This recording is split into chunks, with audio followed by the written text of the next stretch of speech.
अब तो नया टॉपिक है टॉर्क। देखिए हर साल टॉर्क पढ़ाते हैं, टॉर्क तकलीफ देता है बच्चों को, मैं पहले बता देता हूँ। वजह एक ही, क्रॉस प्रोडक्ट। और इसमें तुम्हें पता ही है अभी मैग्नेटिज्म चल रहा था, डायरेक्शन लेने में तुम्हारी हालत खराब होती है। सब में एक ही चीज़ है। पहले इसको समझने से पहले एक बात समझ लीजिए, क्या मैग्नेटिज्म पढ़े हम, हर जगह वही आ रहा था, याद करो। मैग्नेटिक फोर्स का फॉर्मूला क्या था, Q V cross P. Magnetic field का फॉर्मूला क्या था, mu naught I D L, proper batch में बोल सकता हूँ 4 पाई आर क्यू। याद कर, मूविंग चार्ज पर magnetic force mu naught Q V cross R upon में 4 पाई। हर बार क्या आता था, तो क्रॉस प्रोडक्ट से एक ही चीज़ है। क्रॉस प्रोडक्ट में 10 बार आपको 11th में भी सिखाया गया होगा, जब मैंने वेक्टर पढ़ाया तब भी सिखाया। आज के बाद फिर सुन लीजिए एक बार, दो वेक्टर का हमेशा क्रॉस लेते हैं, ए क्रॉस। अब ये अलग फिजिकल क्वांटिटी होगा और ये अलग फिजिकल क्वांटिटी। एक बार ये वेलोसिटी हो जाएगा, ये दूरी हो जाएगा, ये दूरी हो जाएगा, वेलोसिटी हो जाएगा, ये चार्ज, हाँ ये वेलोसिटी हो जाएगा, ये मैग्नेटिक फील्ड हो जाएगा। समझ गए ना, हर बार यही चलेगा। पहला जो वेक्टर है उस डायरेक्शन में पाम को रखेंगे और दूसरे वेक्टर के डायरेक्शन में चल देंगे। देन हम will give the direction of cross. पूरे सवाल में मैं ये करूँगा।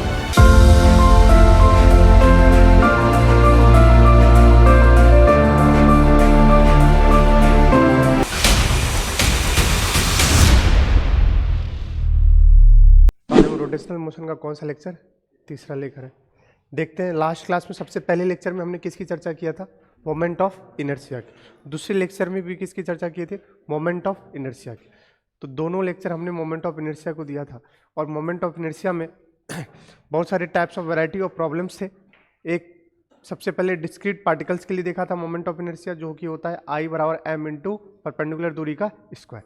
उसके बाद बॉडी के लिए देखा था कैसे निकालते हैं, ठीक है। फिर उसके रट लिए थे अपन ने, सॉलिड स्फीयर का 2/5 mr², होलो स्फीयर का 2/3 mr² एंड सो ऑन। फिर उसमें हम लगाए थे दो theorem, perpendicular axis theorem and parallel axis theorem. Perpendicular कहता है कि I3 जो होगा वो I1 प्लस I2 के बराबर होगा, और पैरेलल कहता था कि तुम्हें कम से कम एक सेंटर ऑफ मास के अबाउट क्या होना चाहिए, पता होना चाहिए। तो I बराबर होता है I² प्लस MD²। हमने इस पे बेस सवाल किए थे, जिसमें से एक कैविटी सवाल था। कैविटी प्रॉब्लम में हमने क्या बताया था कि कोई भी डिस्क से या जो भी आपके सरफेस वाली कोई भी प्लेनर बॉडी है, उनसे आप कट करके क्या कर देंगे, बाहर कर देंगे। तो जो कट करके बाहर फेंके हैं उसको किसके साथ लाओ, माइनस के साथ ला के ऐड कर दो, तो moment of inertia remaining portion का आ जाएगा। अब आगे चलते हैं, आज का देखते हैं क्या टारगेट है। आज सबसे पहले हम देखेंगे रेडियस ऑफ जायरेशन। अक्सर सवाल आ जाता है रेडियस ऑफ जायरेशन से। अब देखो, हमने बोला था कि या तो पिछले 2 क्लास से सवाल आएगा, है ना, तो पिछले 2 क्लास में रेडियस ऑफ जायरेशन इंक्लूड है, क्योंकि रेडियस ऑफ जायरेशन वही निकाल सकता है जिसको क्या निकालना होता हो, मोमेंट ऑफ इनर्शिया। पहले बता देता हूं, इसलिए ये समझो मोमेंट ऑफ इनर्शिया ही है, कुछ और नहीं है। फिर इस पर वैरायटी ऑफ प्रॉब्लम देख लेंगे, फिर बहुत इंपॉर्टेंट टॉर्क, कुछ इंपॉर्टेंट बातें करेंगे, फिर हम रिजिड बॉडी का क्या देखेंगे, इक्विलिब्रियम, फिर वैरायटी ऑफ प्रॉब्लम उस पर देखेंगे, और फिर रिलेशन देखेंगे टॉर्क एंड एंगुलर फंक्शन, जिसको क्या बोलेंगे, अल्फा, एंगुलर एक्सेलरेशन। ये आज अपना टारगेट है। चलिए सबसे पहले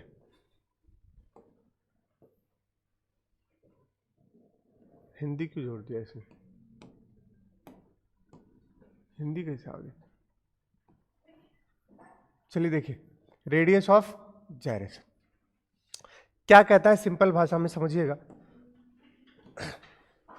कहता है मानो ये इसका एक्सिस ऑफ रोटेशन है, कोई भी बॉडी है, बोलो सही है। कहता है यहां से कोई मास है m, इस एक्सिस ऑफ रोटेशन से जो दूरी होगी, फिर से सुनिएगा, ये इसका क्या है, एक्सिस ऑफ रोटेशन, बोलो सही है। इसके अबाउट क्या करेगा, ये रोटेट करेगा। बोले इस एक्सिस से मास की जो दूरी होगी, मास की जो ये दूरी समझो, इसका स्क्वायर करके किस में मल्टीप्लाई करोगे, मास में, तो किसके बराबर आएगा, ये मोमेंट ऑफ इनर्शिया के बराबर आएगा। एक बार पढ़िए जरा ऊपर क्या कर रहा है, the radius of gyration of body is the distance from axis of, कहां से एक्सिस, कहां से डिस्टेंस है, एक्सिस ऑफ रोटेशन से, the square of this distance when multiplied by the mass of the body. ये जो डिस्टेंस है जिसको आप क्या बोलने वाले हो, के, इसका स्क्वायर जब मल्टीप्लाई होगा किसके, बॉडी का मान लो मास यहाँ पर है, तो मास ऑफ द बॉडी से तो ये क्या देगा आपको, मोमेंट ऑफ इनर्शिया, जो कि उसने साफ साफ बोला आई बराबर, आज के बाद आपको यही रटना है, आई बराबर एम के स्क्वायर। जहां पर डेफिनेशन वगैरह सब कोई कुछ नहीं पूछेगा, सीधा रेडियस ऑफ जायरेशन पूछेगा। मैं फिर से कह रहा हूं, इसको बोलेंगे मोमेंट ऑफ इनर्शिया और इसको बोलेंगे रेडियस ऑफ जायरेशन।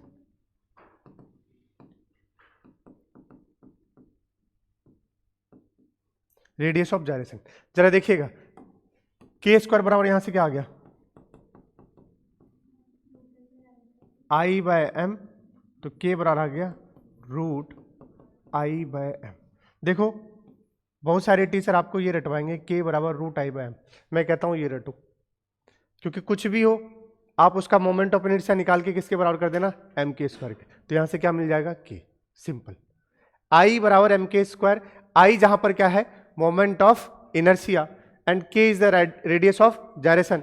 आप इस के को रूट आई बाय एम भी लिख सकते हो, root under I by M, ये हो जाएगा आपका रेडियस ऑफ जायरेशन।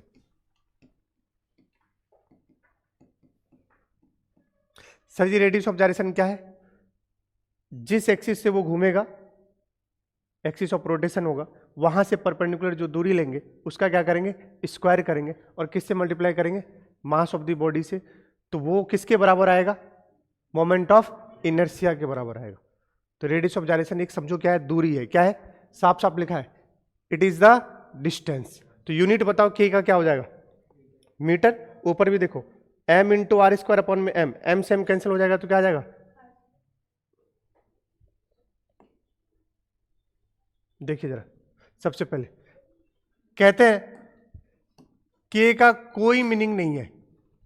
अगर कभी स्टेटमेंट 1 इस तरीके से असर्शन रीजन में सवाल है, K has no meaning without axis of rotation, सही बात है, बॉडी का मास तो है बट तुमने बताया नहीं उसको एक्सिस ऑफ रोटेशन कहाँ है, तो वहां से दूरी आप ले नहीं पाओ। तो के का कोई मीनिंग नहीं है किसके बिना, एक्सिस ऑफ रोटेशन के बिना।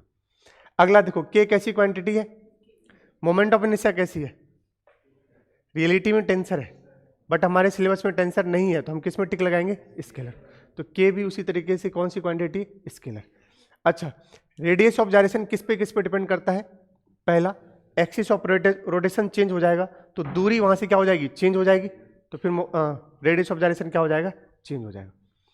फिर दूसरा है distribution of mass of the body, बात वही होगी, अगर ये बॉडी है आपका, ये समझो एक्सिस ऑफ रोटेशन है, मास का डिस्ट्रीब्यूशन डिपेंड करेगा, अगर इस साइड ज्यादा मास है तो ओवरऑल मास किधर आएगा, इस साइड आ जाएगा, फिर उसकी दूरी हो जाएगी, और अगर इस साइड ज्यादा मास है तो ओवरऑल सेंटर मास किधर, इस साइड आएगा, तो उसकी दूरी अलग होगी। तो इस तरीके से वो कह रहा है, दो बातों पर निर्भर करता है, किस पर ध्यान से देख लीजिए। बच्चा सोचता है आई बराबर एम के स्क्वायर है, के बराबर रूट आई बाय एम है, जहन में तो बस गया है के बराबर रूट आई बाय एम। अब आपसे पूछा भाई के एम पर डिपेंड करता है, नहीं, एम पर नहीं, डिस्ट्रीब्यूशन ऑफ मास पर डिपेंड करता है, क्योंकि मास तो बॉडी का सेंटर मास क्या रहेगा, वहां बॉडी का जो मास होगा वो चेंज होने वाला नहीं है, बट क्या चेंज हो सकता है, बॉडी का डिस्ट्रीब्यूशन ऑफ मास। हो सकता है कि बॉडी में कोई ऐसा शेप का बॉडी है, इस साइड ज्यादा है, तो इसका मान लो, या फिर ये बोल दिया एक्सिस ऑफ रोटेशन है, तो सेंटर ऑफ मास यहां होगा, इससे दूरी। फिर अगर डिस्ट्रीब्यूशन अलग कर देंगे तो एक्सिस से सेंटर ऑफ मास की दूरी क्या हो जाएगी, अलग हो जाएगी, जिधर ज्यादा मास, सेंटर ऑफ मास कहां शिफ्ट होगा, उस डायरेक्शन में।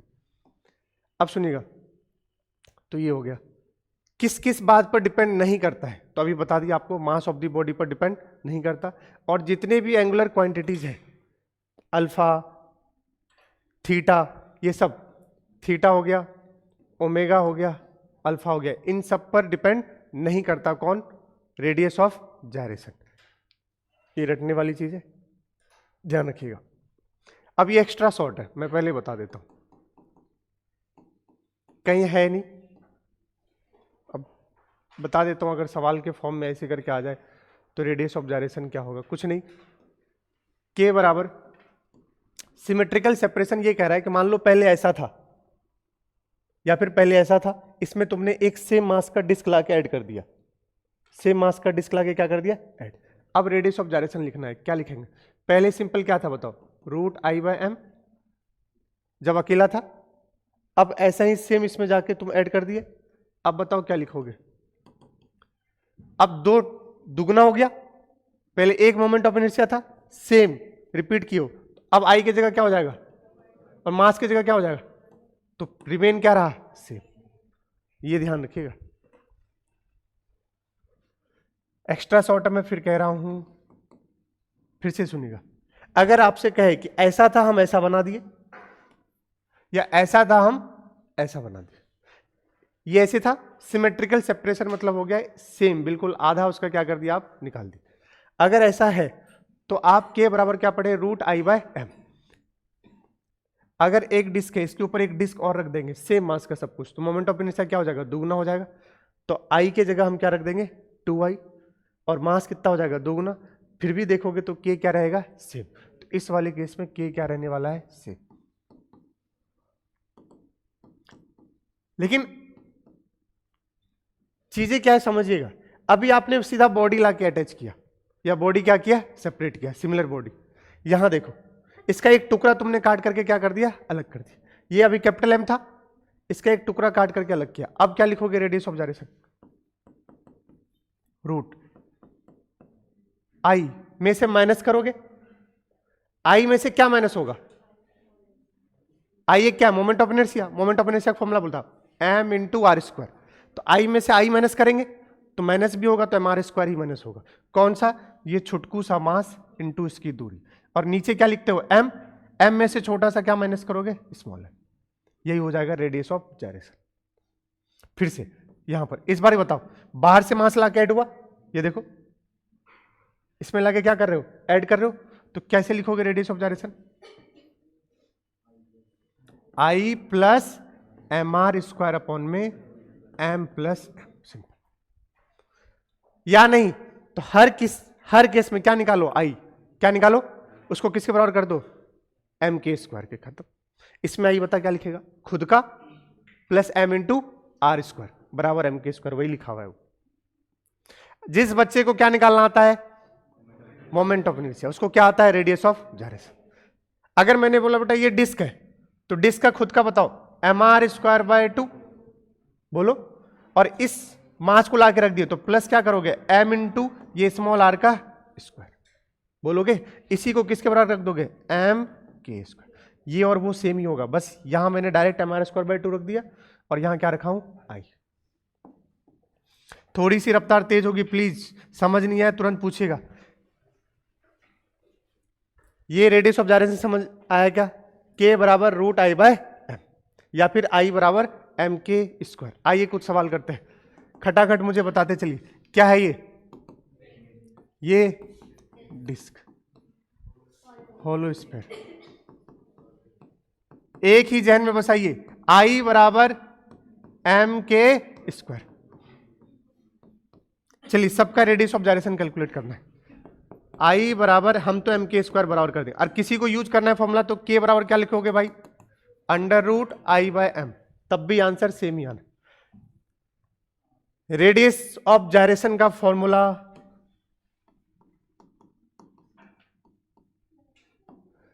आई बराबर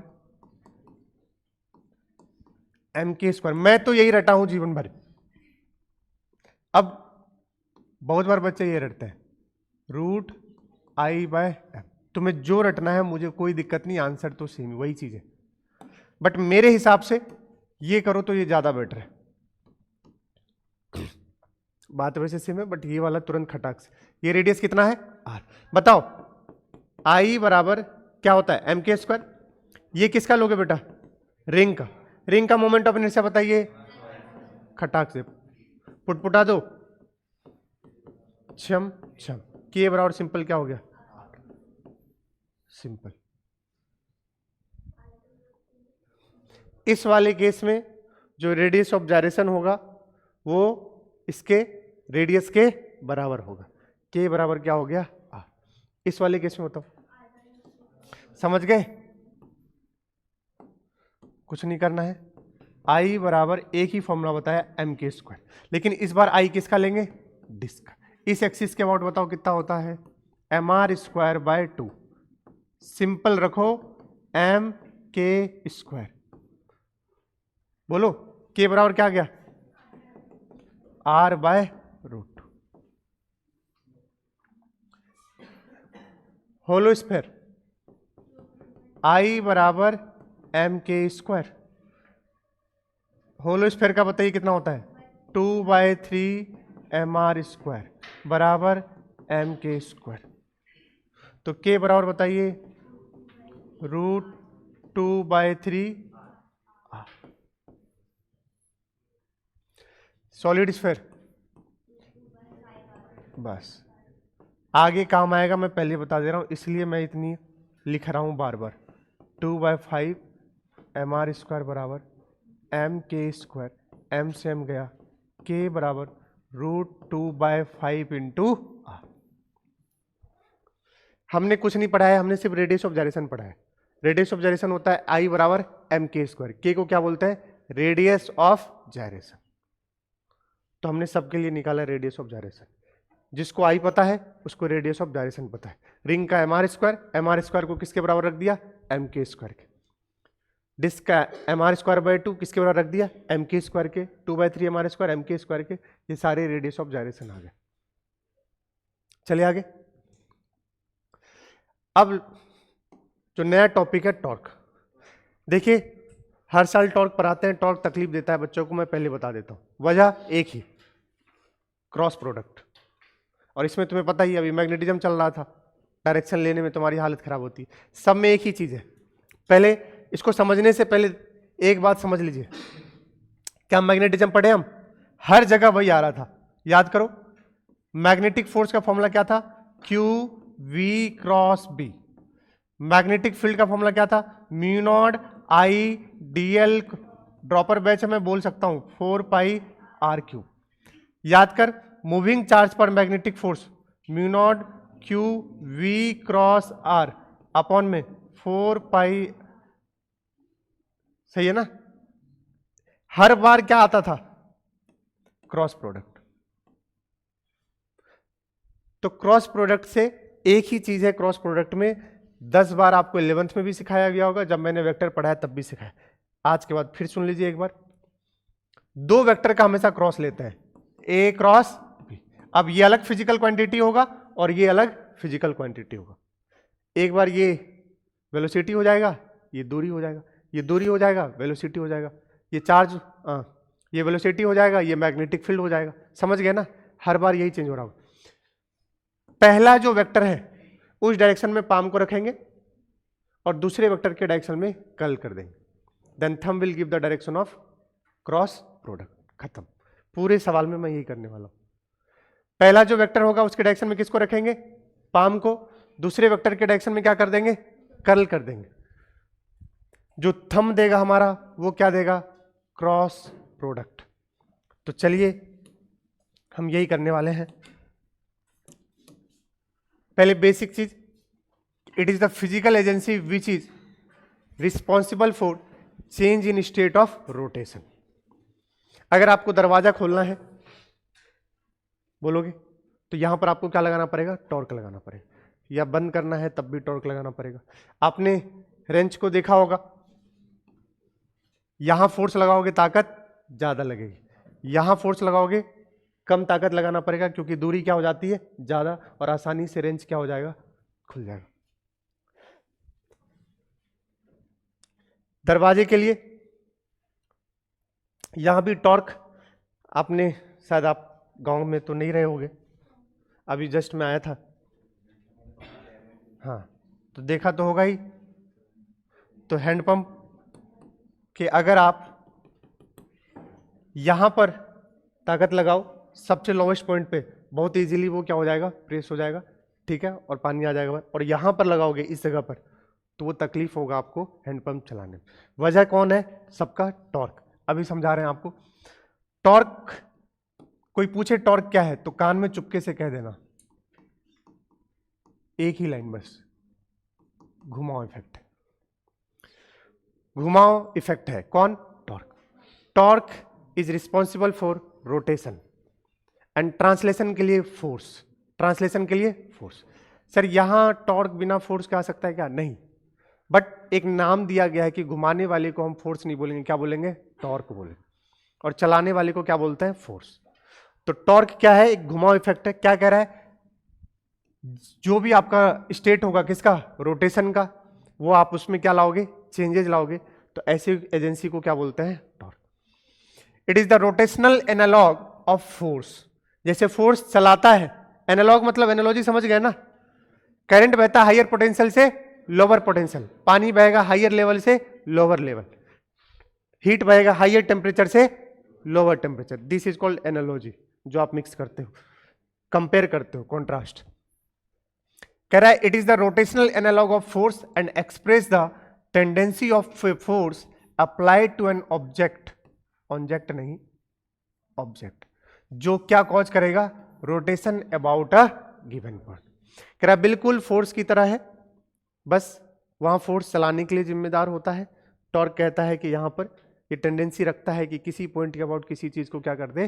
रोटेट कर दे। जैसे इस पॉइंट के अबाउट इसको क्या कर देगा? रोटेट कर देगा। तुम ऐसे फोर्स लगाओगे तो, या इस साइड लगाओगे तो इधर हो जाएगा। दरवाजा खोलोगे तो इस हिंज के अबाउट रोटेट करेगा। कौन से हिंज? ये एक्सिस। यहां पॉइंट नहीं होगा भाई, यहां पॉइंट होगा क्या? नहीं, दरवाजा एक्सिस के अबाउट, जिसको बोलते हैं एक्सिस ऑफ रोटेशन, यहां पर ये पॉइंट के अबाउट रोटेट करेगा। सुनिएगा, दोनों अलग अलग बातें हैं, torque about point and torque about axis. पहले बता दे रहा हूं, torque about point and torque about axis. यहां टॉर्क अबाउट एक्सिस आएगा और यहां टॉर्क अबाउट क्या आएगा? पॉइंट आएगा। अब यहां पर भी आप जो कह दो कि अगर ये वाला इसका एक्सिस है, उसके अबाउट क्या होगा? ये रोटेट होगा। ये एक्सिस है तो हैंडपंप का जो है ये कैसे कैसे जाएगा? इस तरीके से जाएगा। इन सब में टॉर्क लग रहा होगा। आइए एक बेसिक डेफिनेशन समझते हैं।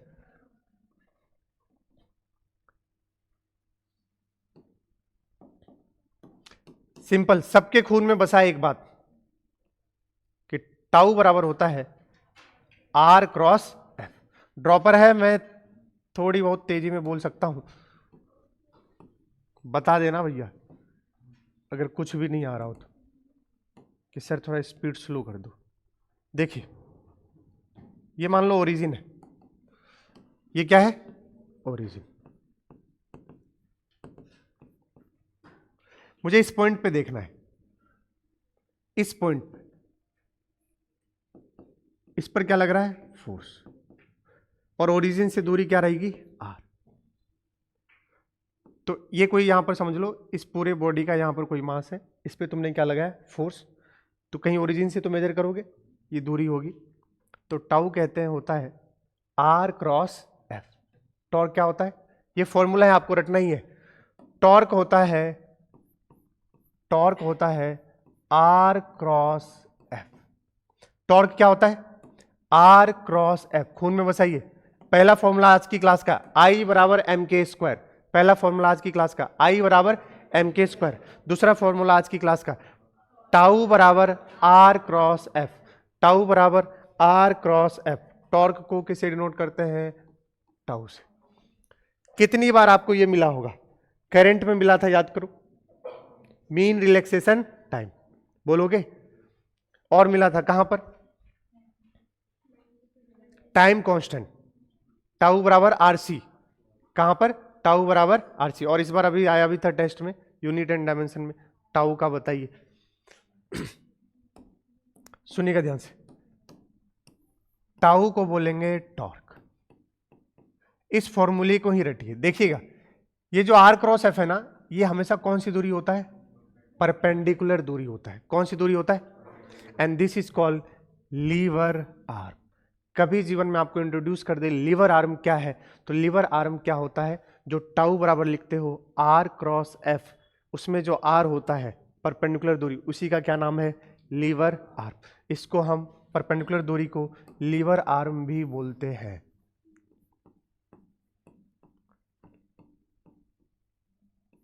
सुनिएगा आप कैसे लिखते हैं। कहते हैं कि जिस पॉइंट पे आपने फोर्स लगाया, देखो ये फोर्स लगाया क्या? बोलो, इसको आगे पीछे बढ़ा दो, इसको आगे पीछे बढ़ा दो। बढ़ा दिया क्या? पूरी आज की क्लास तकलीफ देगी, सुन लीजिएगा ध्यान से, नहीं तो जहां फोर्स लगाया तुम्हें देखने में दिक्कत होता है बच्चे को, आगे पीछे बढ़ा दो। बढ़ा दिए। जिस पॉइंट के अबाउट कैलकुलेट करना है टॉर्क, कौन सा पॉइंट है? ये पॉइंट है। इस पॉइंट के अबाउट मुझे क्या करना है? कैलकुलेट करना है। यहां से उठा के उस फोर्स पे परपेंडिकुलर दूरी डाल दो, खत्म। यही है टॉर्क। फिर से सुनिएगा, जहां फोर्स लगा है उसको आगे पीछे बढ़ाओ। बढ़ाए क्या? जिस पॉइंट के अबाउट कैलकुलेट करना है वहां से उठा के कौन सी दूरी? परपेंडिकुलर दूरी डाल दो। अब देख, क्या ये आर है? ये तूने क्या माना है? थीटा। तो आर का ये वाला कंपोनेंट आर कॉस थीटा, ये वाला खत्म। बता, R cos theta will be perpendicular दूरी या आर साइन थीटा? तो बता, टाउ बराबर क्या लिख देगा? R sine theta into F, या फिर इसको एफ आर साइन थीटा, या नहीं तो जो आर है उसके कुछ कौन लो? फोर्स का परपेंडिकुलर कंपोनेंट। दोनों बातें सुनिएगा ध्यान से। लेकिन सबसे सिंपल ये होता है, जहां फोर्स लगा है उसको क्या करो? आगे पीछे एक्सटेंड करो। जिस पॉइंट के अबाउट कैलकुलेट करना है वहां से क्या ड्रॉ कर दो? परपेंडिकुलर दूरी। दोनों का मल्टीप्लीकेशन ही क्या दे देगा? टाउ। तो बहुत बार टीचर आपको आर परपेंडिकुलर इंटू एफ भी बोलता है, या एफ परपेंडिकुलर इंटू, बात सेम है। लेकिन मेरे हिसाब से आप ये कीजिए, जहां भी फोर्स लग रहा है उसको आगे पीछे बढ़ाओ और वहां से क्या? परपेंडिकुलर दूरी डाल दो। कहां से? कहां से? जिस पॉइंट के अबाउट कैलकुलेट करना है। तो पूरा डेफिनेशन 11th में बच्चों को क्या रटवाता हूं, सुनिएगा ध्यान से। टाउ बराबर आर क्रॉस एफ में R is the displacement vector, और डिस्प्लेसमेंट वेक्टर का हेड वहां होगा जहां पर कौन अप्लाई होता है? फोर्स। और डिस्प्लेसमेंट वेक्टर का टेल वहां होगा जिसके अबाउट आप क्या कैलकुलेट करते हो? टॉर्क। 11th क्लास में डेफिनेशन सुनिए क्या रटवाया जाता है। टाउ बराबर आर क्रॉस एफ, टाउ बराबर आर क्रॉस एफ।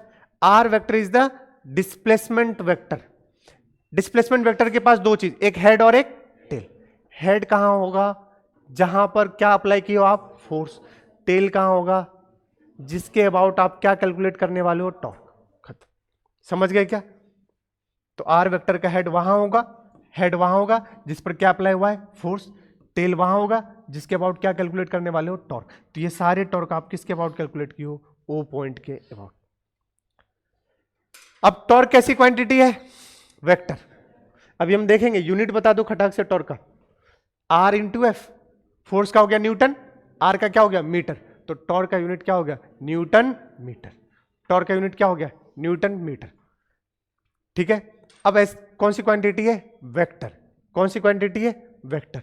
तो वेक्टर है तो डायरेक्शन लेना सीखेंगे। डायरेक्शन कैसे लोगे? डायरेक्शन कैसे लोगे बताओ? फॉर्मूला याद रखिए, आर क्रॉस पहले वेक्टर के डायरेक्शन में, पहले वेक्टर के डायरेक्शन में हाथ फैला दो। फैलाने की तो आदत है, हाथ देखो इधर, हाथ फैलाती है क्या? मोहित तुम हाथ चलाओ, तुमसे फिर बाद में तुम ऐसे उल्टा पुल्टा हाथ चलाते हो। हाँ नहीं तो देखो यहां रखो आर, ऐसे, वरना तो ये ऐसे फैला दे। आर फोर्स किधर है? इधर। कर्ल कर दो। थंब कहां गया? अंदर। ऐसे रखेंगे कि कर्ल हो जाए, ऐसे नहीं रखेंगे। आर क्रॉस एफ, कहां गया टॉर्क? अंदर। तो इसका डायरेक्शन कहां है? अंदर। डायरेक्शन के लिए देखिए क्या करेंगे। डायरेक्शन के लिए क्या फॉलो करोगे? Right hand thumb rule. Apply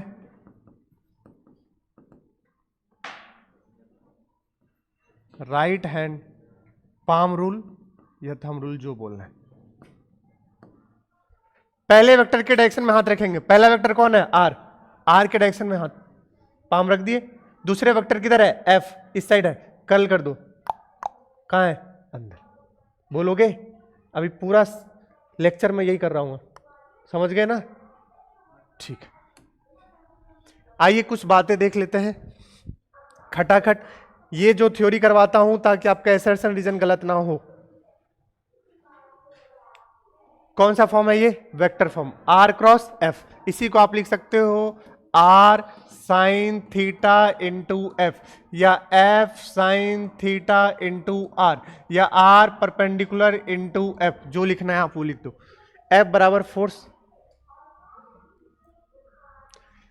क्या बताया, R is the position vector, जो कहां पर, टेल कहां होगा, जहां पर जिसके बाद क्या कैलकुलेट करना है, टॉर्क, और हेड कहां होगा, जहां पर क्या अप्लाई होगा, फोर्स, वही लिखा हुआ है बेटा। Point of application of force with respect to the point about which we want to determine the torque. कैसा वेक्टर, हाँ सर जी टॉर्क तो कैसा, टॉर्क कैसी क्वांटिटी है, वेक्टर है, बट कैसा वेक्टर है ये पूछा जाएगा, एक्सियल वेक्टर है, क्योंकि हमेशा डायरेक्शन है और डायरेक्शन एक्सिस ऑफ रोटेशन के अलोंग, तो ऐसे वेक्टर को मुझे याद है, मैंने पढ़ाया है, एक्सियल वेक्टर होता है, और ये हमेशा आर और एफ के क्या होगा, परपेंडिकुलर होगा। क्रॉस प्रोडक्ट हमेशा क्या देता है, परपेंडिकुलर। ए क्रॉस बी जब भी घुमाओगे हमेशा जो उसका डायरेक्शन होगा वो उन दोनों के क्या होंगे, परपेंडिकुलर। बोलो, अगर दोनों के बीच में थीटा जीरो नहीं है तो साइन जीरो तो क्या हो जाएगा, जीरो, फिर तो टॉर्क का कोई मतलब नहीं। इसका डायरेक्शन किसे डिटरमाइन करता है, राइट हैंड थंब रूल से, अभी बता दिया मैंने आपको। अच्छा, जनरली जो हम माना जाता है कि जो पॉजिटिव साइन होता है, all torques acting anti clockwise मानते हैं। पॉजिटिव को क्या मानते हैं, जैसे एंटी क्लॉकवाइज कैसा हुआ, ये वाला, तो बाहर वाले को, केक वाले को क्या मानेंगे, पॉजिटिव, बाहर वाले को क्या मानते हैं, पॉजिटिव। ऐसे घूमोगे तो इसको प्लस, ऐसे घूमोगे तो इसको माइनस, ये ऐसा उसने बोला है कि जनरली हम यही मानते हैं। बाहर आ रहा है तो क्या मानोगे, प्लस, अंदर जा रहा है तो क्या मानोगे, माइनस। ये देखिए,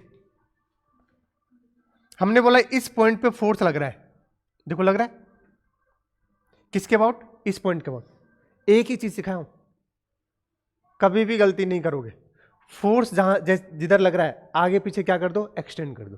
क्या फोर्स ऐसे लग रहा था, देखो आगे पीछे एक्सटेंड कर दिए, this is called line of force, line of action of force.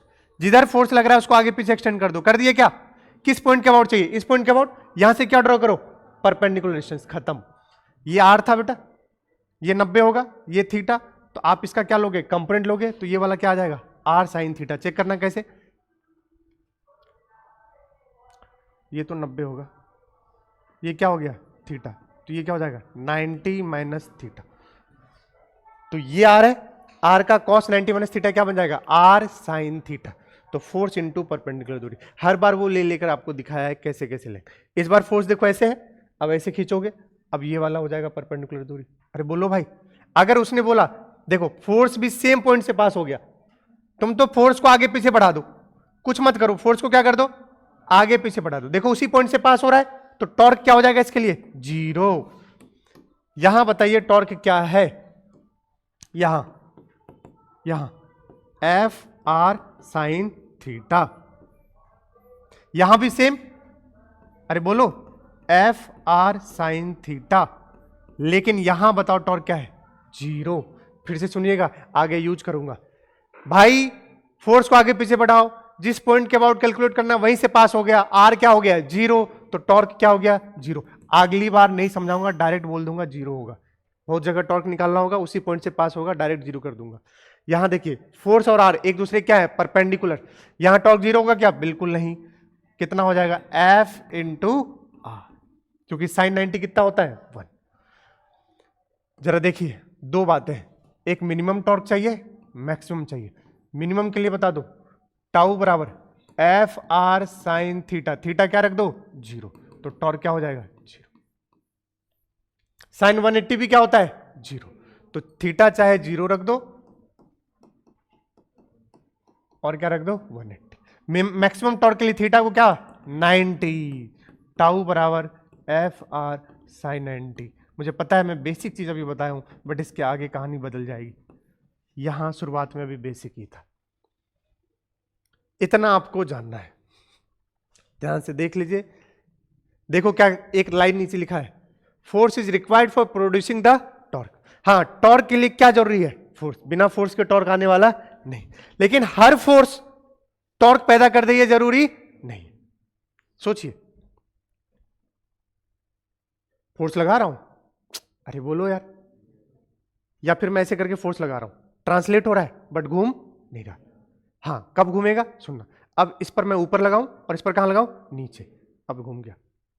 तो हर फोर्स, ये भी तो फोर्स था, ये भी तो फोर्स है, हर फोर्स टॉर्क पैदा करे ये जरूरी नहीं, तो ये भी ध्यान रखना। हाँ, टॉर्क पैदा करने के लिए किसकी जरूरत है, फोर्स की, बट हर फोर्स टॉर्क पैदा करे ये जरूरी, स्टेटमेंट आएगा एसर्शन और रीजन में, ध्यान से सुन लीजिए।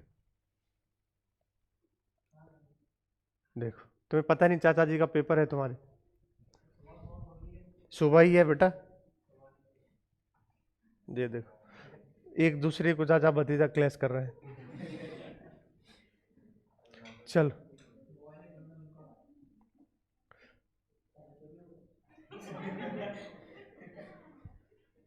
आ जाओ, देखो आगे, कपल ऑफ फोर्सेस, ये कभी वर्ड आ जाए तो ये भी आएगा, मैंने रोटेशन में आपको एसर्शन रीजन में दिखेगा कपल के बारे में, तो देखिएगा ध्यान से। एक लाइन बस जानना है अपने को, पूरा तो अपन नहीं पढ़ेंगे, बट एक लाइन जानना क्या होता है। When two forces of equal magnitude act on different point and in opposite direction, इस बात का ध्यान रखिएगा, अक्सर बच्चा कंफ्यूज हो जाता है टॉर्क और कपल में।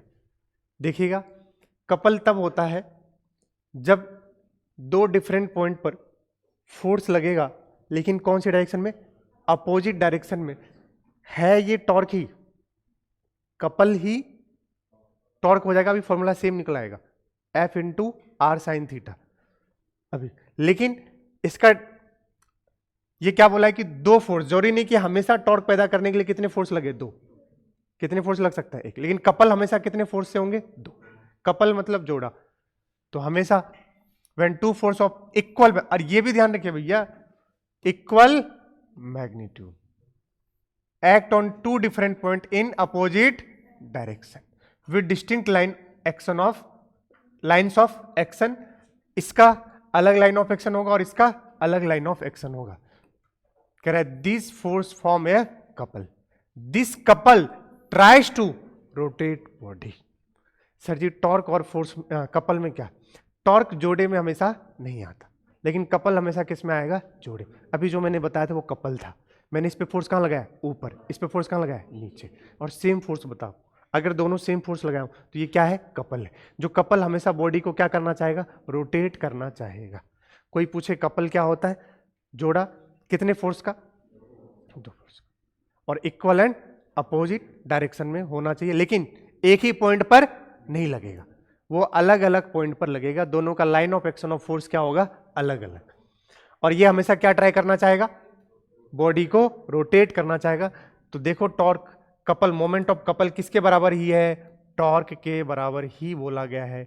देखो जरा, क्या ये फोर्स इधर लग रहा था, ये फोर्स इधर लग रहा था, आर ये है, थीटा ये है, तो बताओ बी बराबर क्या लिखोगे, आर साइन थीटा। तो इस वक्त टॉर्क क्या होगा, F into R sine theta, तो उसी को बोल देता है मोमेंट ऑफ कपल। तो ये कह रहा है कि ये आपको कहां पर काम देखने को मिलता है, मोस्टली डोर में। कहां पर, डोर, जब वो क्या हो, एक्सिस से हिंज हो, तो वहां पर आपको कपल ऑफ फोर्सेस दिखेंगे। तो ये कपल है, बस इतना आपको याद रखना है, बाकी सब। अब देखो ये चीज क्या बोला उसने, सुन लो, नीचे जो लिखा हुआ है, ये लाइन को मैं एक्सप्लेन कर रहा हूं, नीचे क्या लिखा है। तुम एक बात बताओ, इस पॉइंट के अबाउट कैलकुलेट करना है, ये रॉड है, इस पॉइंट के अबाउट कैलकुलेट करना है टॉर्क। आर जैसे जैसे बढ़ाएंगे, बताओ टाउ बढ़ेगा कि घटेगा, बढ़ेगा। टाउ बराबर क्या होता है, एफ आर साइन थीटा। अगर हम सिंपल एफ इंटू आर बोले अभी, तो आर जैसे जैसे बढ़ाओगे क्या बढ़ेगा, टाउ बढ़ेगा। बोलोगे, खूब आपने रील्स वगैरह देखा होगा, एक तख्ते पर स्टूडेंट को खड़े कर दिया जाता है, एक उंगली से ऐसे करके बैलेंस कर देते हैं। वजह होता है सिर्फ एक ही, कि दूरी ज्यादा है तो फोर्स क्या लग सकता है, कम चलेगा और बैलेंस हो जाएगा। अब उतना बकवास नहीं कर सकते हम। आइए पहला सवाल पे सवाल दागते हैं। Different forces are applied on, ठीक है, which of the following F1 forces will, कौन सा, देख कर बताओ इनमें से कौन सा फोर्स टॉर्क पैदा कर सकता है, कौन सा फोर्स, चेक करो। जीवन में सर F5 तो कभी नहीं कर सकता, देखते ही, क्योंकि F5 को आगे पीछे बढ़ाओ, कहां से पास हो रहा है, पॉइंट O से ही, पॉइंट O से ही, तो कभी भी पैदा नहीं कर सकता। कौन सा, F5। अब बताओ कौन सा, और F1 भी। आगे पीछे फोर्स को बढ़ाओ, उसी पॉइंट से पास कर जाए जिस पॉइंट के अबाउट कैलकुलेट बोलोगे भाई, तो फिर टॉर्क क्या रहेगा, जीरो। कौन कौन टॉर्क पैदा कर सकता है बताओ। F1 को आगे पीछे बढ़ाओ भाई, ये ध्यान जरूर रखना बेटा, किसके अबाउट पूछा है। अगर मैंने किल यहां ठोका है तो इसी के अबाउट पूछा है, अरे बोलोगे, तो ओ के अबाउट, इसको आगे पीछे बढ़ाया, अरे यार वहीं से पास हो गया, तो ये वाला F1 तो प्रोड्यूस करने वाला नहीं है। F5 को देखो, कर सकता है कहा, नहीं। F5 और F1, F5 F1, इन दोनों की वजह से टॉर्क क्या रहेगा, अबाउट ओ जीरो। वजह आर क्या है, जीरो, क्योंकि उसी वही पॉइंट से क्या हो गए, पास हो गए। बट कौन कौन रहेगा, F2 और F3 और F4, इनकी वजह से दूरी रहेगी हमेशा, ये दूरी, ये परपेंडिकुलर दूरी और ये परपेंडिकुलर दूरी। समझ रहे हैं आप क्या कह रहा हूं, ठीक है। तो F3 F2 F4, इनकी वजह से टॉर्क नॉट इक्वल्स टू क्या होगा, जीरो। तो ये प्रोड्यूस कर पाएंगे क्या, टॉर्क। कौन कौन से फोर्स, F3 F2 और F4।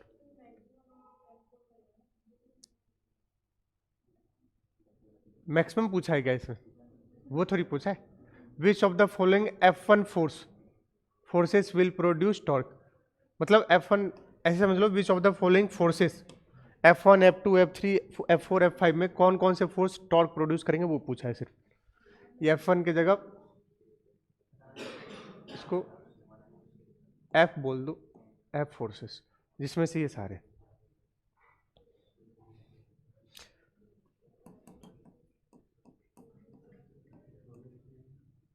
ठीक है। हाँ, तो जिसकी सबसे ज्यादा दूरी होगी ये वाले की, नहीं आप ऐसे नहीं बोल सकते ना, हो सकता है किसी के लिए फोर्स क्या हो, ज्यादा हो, मुझे ये थोड़ी पता है, नहीं यार। हाँ तो फिर तो F4 होता ना, इसकी सबसे ज्यादा दूरी होती, अगर ये सारे इक्वल होते तो F4 हो जाता।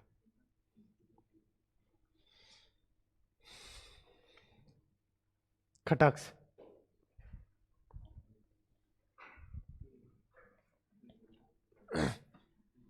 बताओ,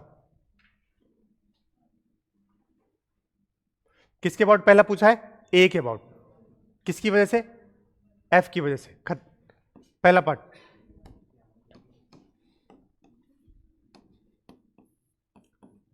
इसकी वजह से है ना,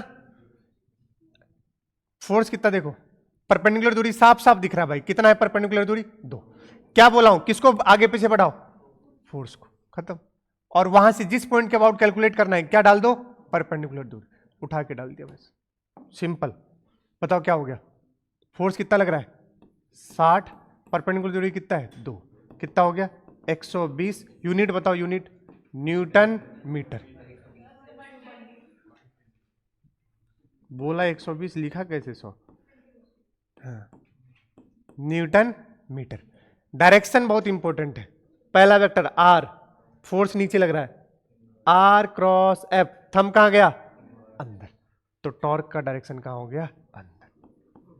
अगला वाला बताइए,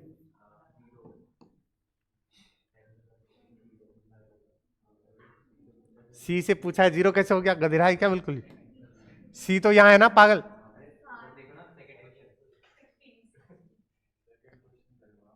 अच्छा यहां है सेकंड, ठीक है, इसके लिए सेकंड क्या हो गया, जीरो, क्योंकि कहां से पास हो रहा है, बी से। तो सही बात है भाई, मैं ही अंधा हूं। तीसरा बताओ, सिंपल, समझ गए ना। बट इस बार डायरेक्शन देखो बेटा, यहां से पूछा है तो इधर लेंगे, आर क्रॉस एफ कहां है, बाहर। कितना हो गया, 60 × 1 डॉट में। अब एक चीज नहीं पूछा उसने, पूछो का नेट टॉर्क बताओ। अब बताओ नेट टॉर्क, ये मैं तुमसे पूछ रहा हूं चौथा पार्ट, नेट टॉर्क। अब देखो ये तो 0 हो गया, 120 कहां है? अंदर की ओर। 60 कहां है? बाहर की ओर। तो 60 कहां पर? अंदर की ओर। तो नेट टॉर्क हमेशा ध्यान रखिएगा, चौथा पार्ट बोल दिया, टाउ नेट। टाउ बोलो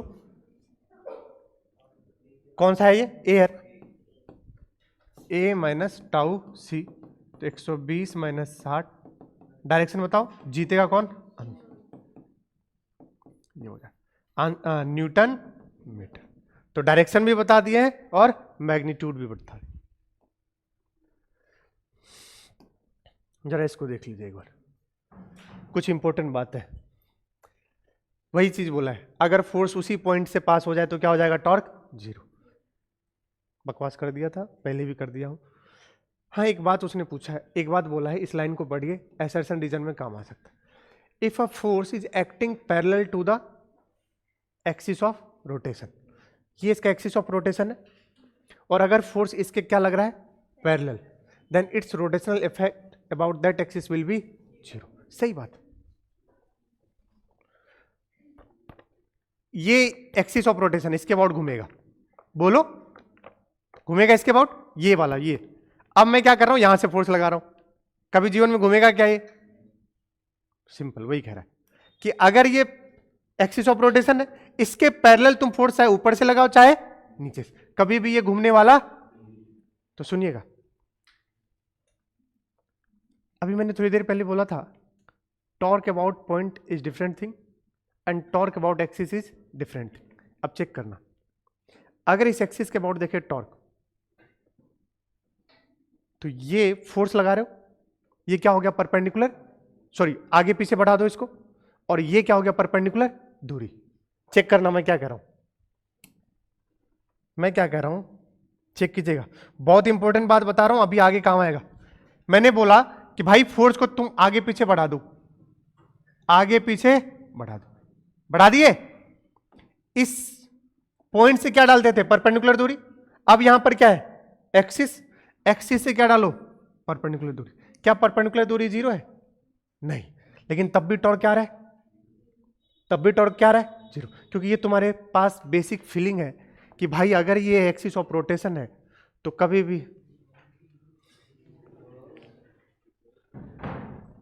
राजा महाराजा लेट ही आते हैं, पहले प्रजा आते हैं फिर राजा आते हैं। देखा ध्यान से, समझ गए मैं क्या कह रहा हूं? तो जरूरी नहीं है कि आपको दिखे कि R 0 नहीं है, तो मास्टर टॉर्क कैसे 0 हो गया? एक्सिस के पैरेलल या एंटी पैरेलल, कभी भी अगर एक्सिस ऑफ रोटेशन के लगाओगे तो टॉर्क क्या रहेगा? 0। हाँ, पॉइंट के अबाउट अलग चीज है और एक्सिस के अबाउट अलग चीज है। तो यहां पर मेरा ये बस कहना था कि ये ध्यान रखिएगा, अगर एक्सिस के पैरेलल आप टॉर्क फोर्स लगाए तो टॉर्क क्या होगा? 0। दरवाजा है, दरवाजा अगर आप खोलोगे, कभी भी दरवाजे के नीचे से फोर्स नहीं लगाते हो। ये दरवाजा है, अभी आया कौन? किशोर, तो खोलने के लिए यहां फोर्स लगाया हो, एक्सिस ऐसे है, फोर्स ऐसे लगाया, तो एक्सिस के क्या है? परपेंडिकुलर। अगर वो फोर्स नीचे से ऐसे लगाता, लंबा है तो ऊपर से भी लगा सकता है वो, ठीक है, तो क्या रहता है? टॉर्क 0। चलिए आगे चलते हैं।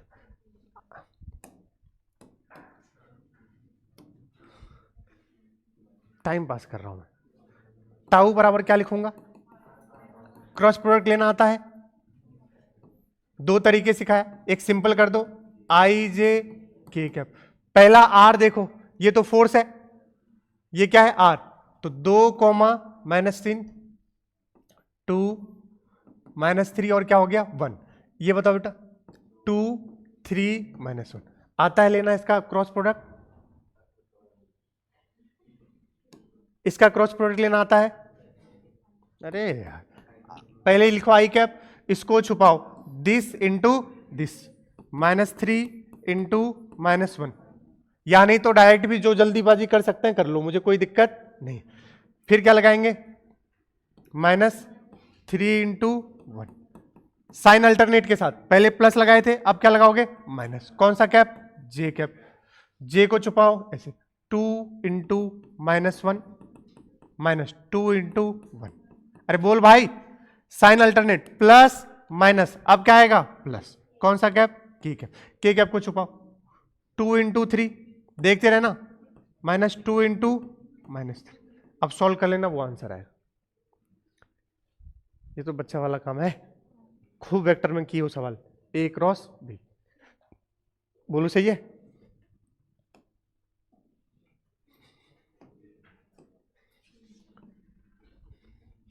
अब इसी को एच.सी. वर्मा में ऐसे दिल बना देते हैं, वो थोड़ा सा, मतलब आप समझ रहे हो, समझ रहे हो बात को। मतलब ये ऐसे पास कराऊंगा कि ये सब एक लाइन पे ऐसे करके मीट हो जाए, समझ रहे हो ना। दिल, ये दिल थोड़ा सा क्या है बेचारे का, टूटा उटा हुआ है, मेरा है बहुत को।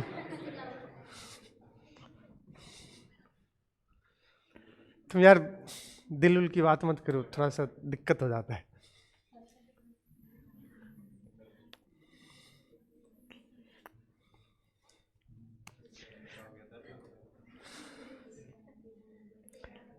अक्सर ऐसा होता है, कुछ नहीं, रहने दो। अगर दो दिल है, बहुत कम होता है कि दोनों दिल एक तीर से ऐसे करके हो जाए,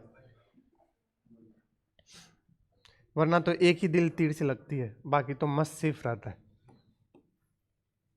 आप नहीं समझोगे, इट्स हाईली कंसेप्चुअल। आ जाओ, देखो अब ध्यान से, इस पॉइंट को ओ बोल रहे हैं, क्या बोल रहे हैं, टॉर्क अबाउट ओ।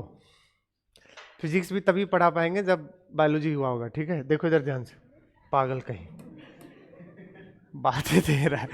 हाँ नहीं तो मुझसे कोई पूछता है फिजिक्स या बायोलॉजी, में बायोलॉजी भाई, बिना बायोलॉजी के फिजिक्स कैसे हो जाएगी यार। आइंस्टीन आते ही नहीं तो न्यूटन आता ही नहीं तो होता कैसे। अब देखो मेरी बात, वरना एप्पल तो रोज गिर रहा था, क्यों। वैसे एप्पल का बनना भी तो एक बायोलॉजी है, सही बोल रहा हूं ना। एप्पल क्या है, सीड वाला है, ठीक है। चलिए, पहले मेरा एक फेवरेट सवाल होता था बायोलॉजी में, मोहित, क्या होता था वो, कोकोनट में जो पाया जाता है, एंडोस्पर्म। बैगन में होता है एंडोस्पर्म, बैगन में। मैंने उससे उस दिन पूछा, वो बता नहीं पाया, बताओ बैगन में होता है एंडोस्पर्म। होता है, जिसमें भी सीड्स होते हैं उसमें होते हैं। कैसे बैगन में, कैसे पता है। आज सर से पूछना बैगन में होता है तो सर याद है वो रील, बैगन। वैसे मजाक नहीं, मेरा ये डाउट है, बैगन में होता है। क्या हुआ मोहित, 300 प्लस नंबर बायो में आते हैं, जवाब ही नहीं दे पा रहे हो। आज तुम सर से ये बात जरूर पूछना, आज नहीं सॉरी कल, सर बैगन में एंडोस्पर्म होता है। हाँ तो यही तो नहीं पता है तो पूछना ना, फिर सर बोलेंगे बैगन। या एक बार पूछिए, देखिएगा ध्यान से। देखो मैं फालतू बकवास कर रहा हूं, इस पॉइंट के अबाउट कितने आएंगे, 1 2 3 4, सबकी वजह से लिखना है। बताओ, इस वाले को 1 बोल देता हूं, 2 3 4, फोर्स इंटू क्या ढूंढना है, परपेंडिकुलर दूरी, और डायरेक्शन के साथ लिखेंगे। मैं बस लिख के दिखा रहा हूं, बताओ। ये 1 है, 10 न्यूटन का है, देखो उसको ठंड कितनी लग रही है, 10 न्यूटन का है, बताइए इसकी वजह से। परपेंडिकुलर दूरी बताओ, 5 है, ये 37, 5 cos 37, ये वाली दूरी बताओ परपेंडिकुलर, 5 sin 37। अरे बोलो यार, तो 5 गुने 3/5 कितना आ गया, 3। तो बस 10 गुने 3, डायरेक्शन बताओ, अंदर। बताओ F2 की वजह से, F2 ये तो डायरेक्ट दिख रहा है भाई, कंपोनेंट करने की जरूरत, क्योंकि देखना फोर्स को आगे पीछे बढ़ाओ। अरे बोलो यार, ये तो डायरेक्ट ही 5 मीटर क्या है उसके परपेंडिकुलर, तो डायरेक्ट आप क्या कर दोगे, डायरेक्ट क्या कर दोगे, 10 इंटू 5, डायरेक्शन बोलो, R क्रॉस F कहां है, बाहर, F3 ये 10 है। अब कंपोनेंट करो बेटा, फोर्स को आगे पीछे बढ़ाओ, फोर्स को क्या करो, आगे पीछे बढ़ा दो। सबसे सिंपल तरीका यही होता है। अब इस पॉइंट से क्या डालो, परपेंडिकुलर दूरी। ये 5 है, 5 का ये वाला कंपोनेंट क्या जाएगा, 5 cos 37, खत्म। 5 cos 37 कितना हो गया, 5 इंटू 4/5 कितना हो गया, 4। क्या बोलो, डायरेक्शन देखो, आर क्रॉस एफ कहां है, अंदर। लास्ट F4 डायरेक्ट दिख रहा है, परपेंडिकुलर डिस्टेंस है, बोलोगे। अरे देखो कैसा दूरी है, परपेंडिकुलर। आर क्रॉस एफ कहां है, बाहर। 10 गुने 20, 20 दंग 200 कहां है, बाहर। नेट बताओ कितना आ गया, ये दोनों सम हो जाएंगे, 40 प्लस 70, और ये दोनों कितने हो जाएंगे, 20 दंग 200, 200 प्लस 50, 250 माइनस कितना हो गया, 180। किधर की ओर, बाहर की ओर। ये है नेट टॉर्क।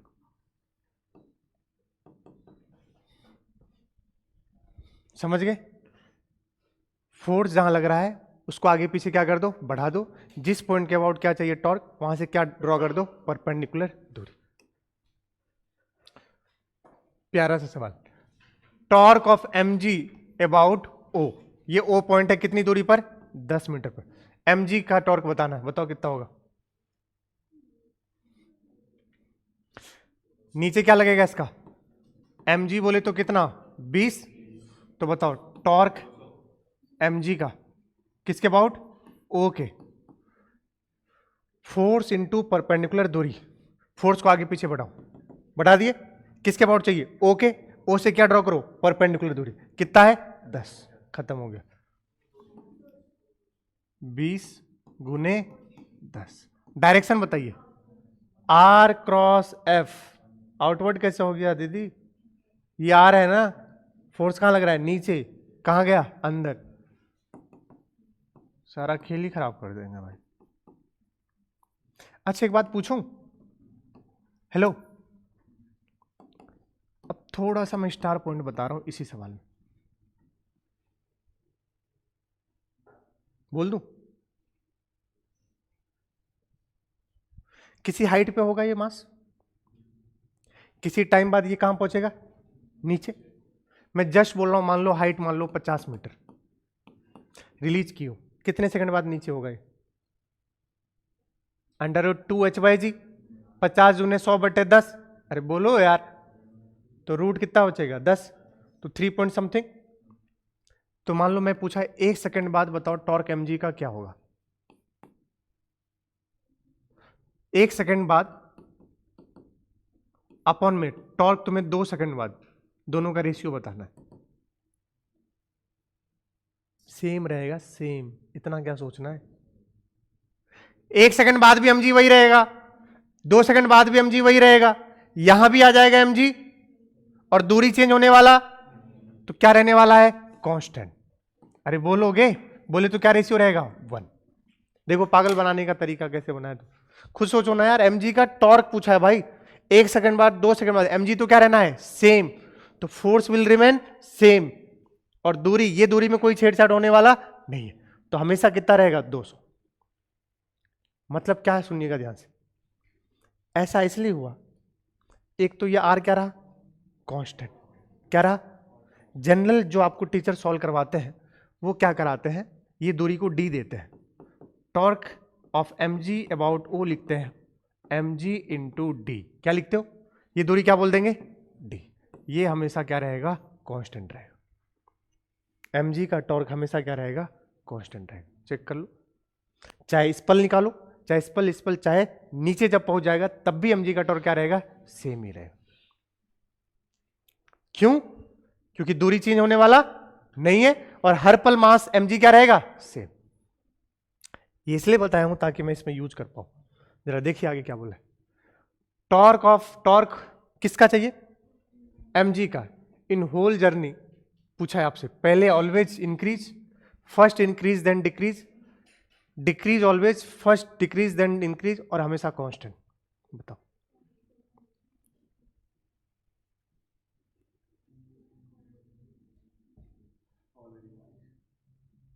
आंसर है ऑलवेज इंक्रीज। अब जब भी ये लगाता हूं बच्चा थोड़ा सा डाइजेस्ट नहीं कर पाता है, वो बोलता है प्रोजेक्टाइल मोशन है, यहां से यहां स्पीड क्या होती है, घटती है, और यहां से यहां स्पीड क्या होती है, बढ़ती है। अबे गधेरे, हमें तो mg का टॉर्क देखना है ना,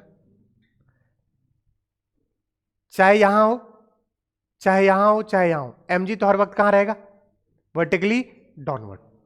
और दूरी हर पल क्या हो रहा है, बढ़ रहा है। दूरी हर पल क्या, सोचो बॉबी, mg यहां, बॉबी mg यहां। बॉबी पूछ कर आती है सर आए कि नहीं आए बताओ पहले, तब मैं आऊंगी। यहां से दूरी ये है, हर पल ये दूरी क्या होते जा रहा है, बढ़ रहा है। और सही बात है, एक बात ध्यान देना, जब ये d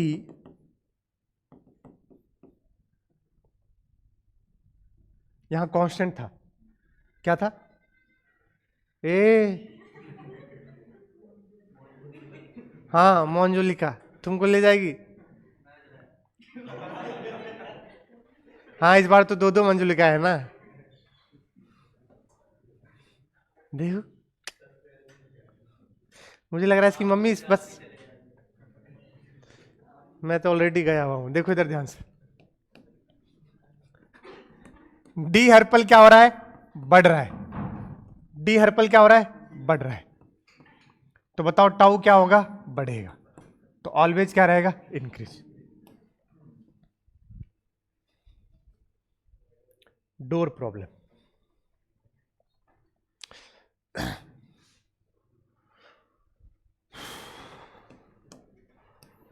क्या कहना चाह रहा हूं,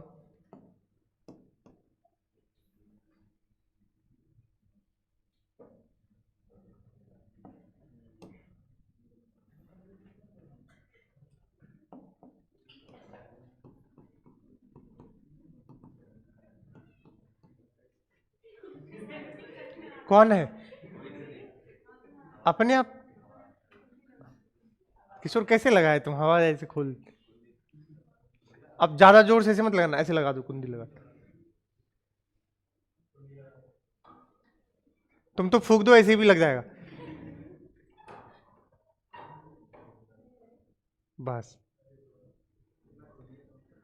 इस बार अगर खुला तो मोहित तुझे बाहर कर दूंगा मैं, सच में मंजुलिका तूने बोल दिया कि मैं चला जाऊंगा, वो अब आ रही है बार बार।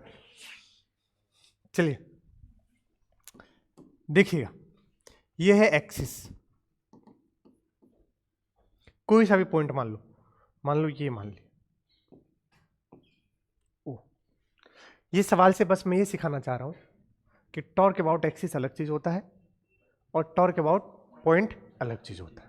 इसका मतलब है पॉइंट, देखने में तो आपको दिखेगा कि टॉर्क अबाउट पॉइंट भी आ रहा है, बट घूमने वाला नहीं है, जब तक कि, अभी मैं बताऊंगा कैसे, जब तक एक्सिस के परपेंडिकुलर फोर्स नहीं होगा तब तक ये टॉर्क आने वाला नहीं है। अगर कौन सा प्रॉब्लम है, देखो डोर प्रॉब्लम की बात कर रहा हूं, और पहले भी मैं ये कंसेप्ट बता दिया हूं, मैं एक फोर्स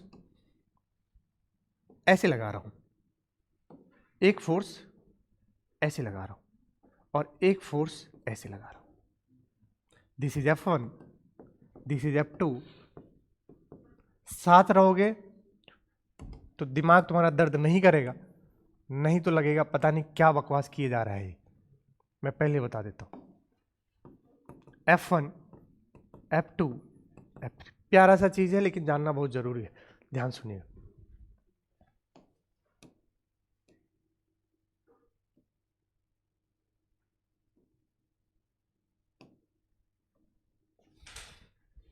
ध्यान सुनिए,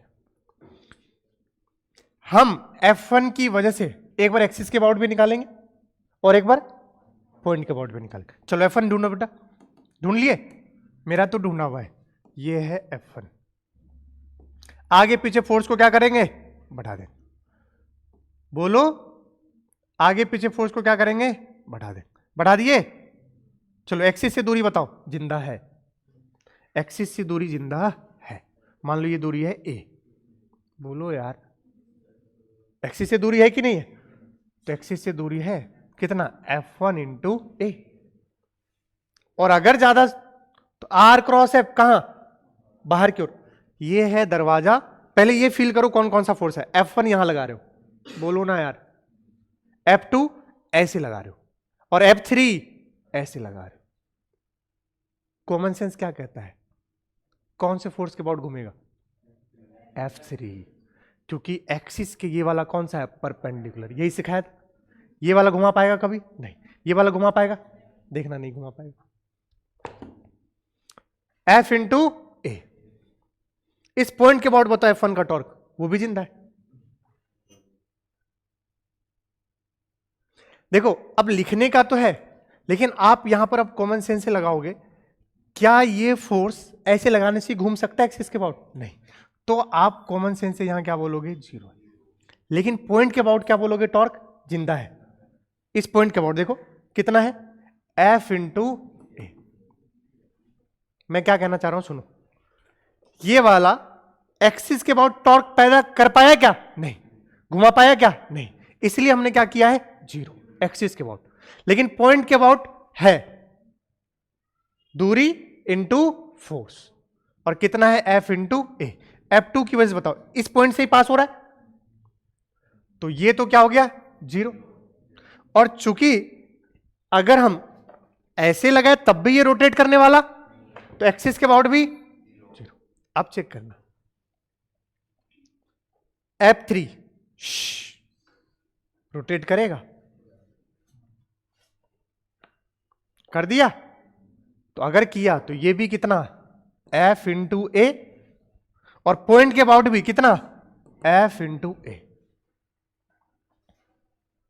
मैं ये बताना चाह रहा था, कहीं एक्सिस के अबाउट क्या है, 0, तो कहीं पॉइंट के अबाउट जिंदा है। ये जरूरी नहीं है कि एक्सिस के अबाउट 0 है तो पॉइंट के अबाउट भी क्या होगा, 0। कहीं दोनों के अबाउट ही क्या है, 0, और कहीं दोनों के अबाउट ही 0 नहीं है। और ऐसे ही केस में रोटेट हो जाता है। मतलब मुझे इस पॉइंट से मतलब नहीं है, हमें यहां पर मतलब है कि हमेशा एक्सिस के कौन सा वाला कंपोनेंट, फोर्स का कौन सा, परपेंडिकुलर वाला, क्या पैदा कर पाएगा, रोटेशन ला पाएगा।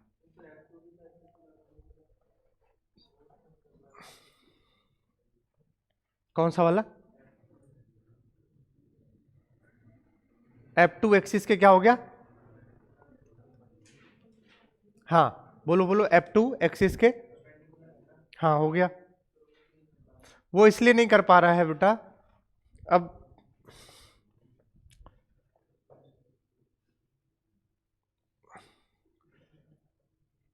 आप कौन से पॉइंट से बात करोगे।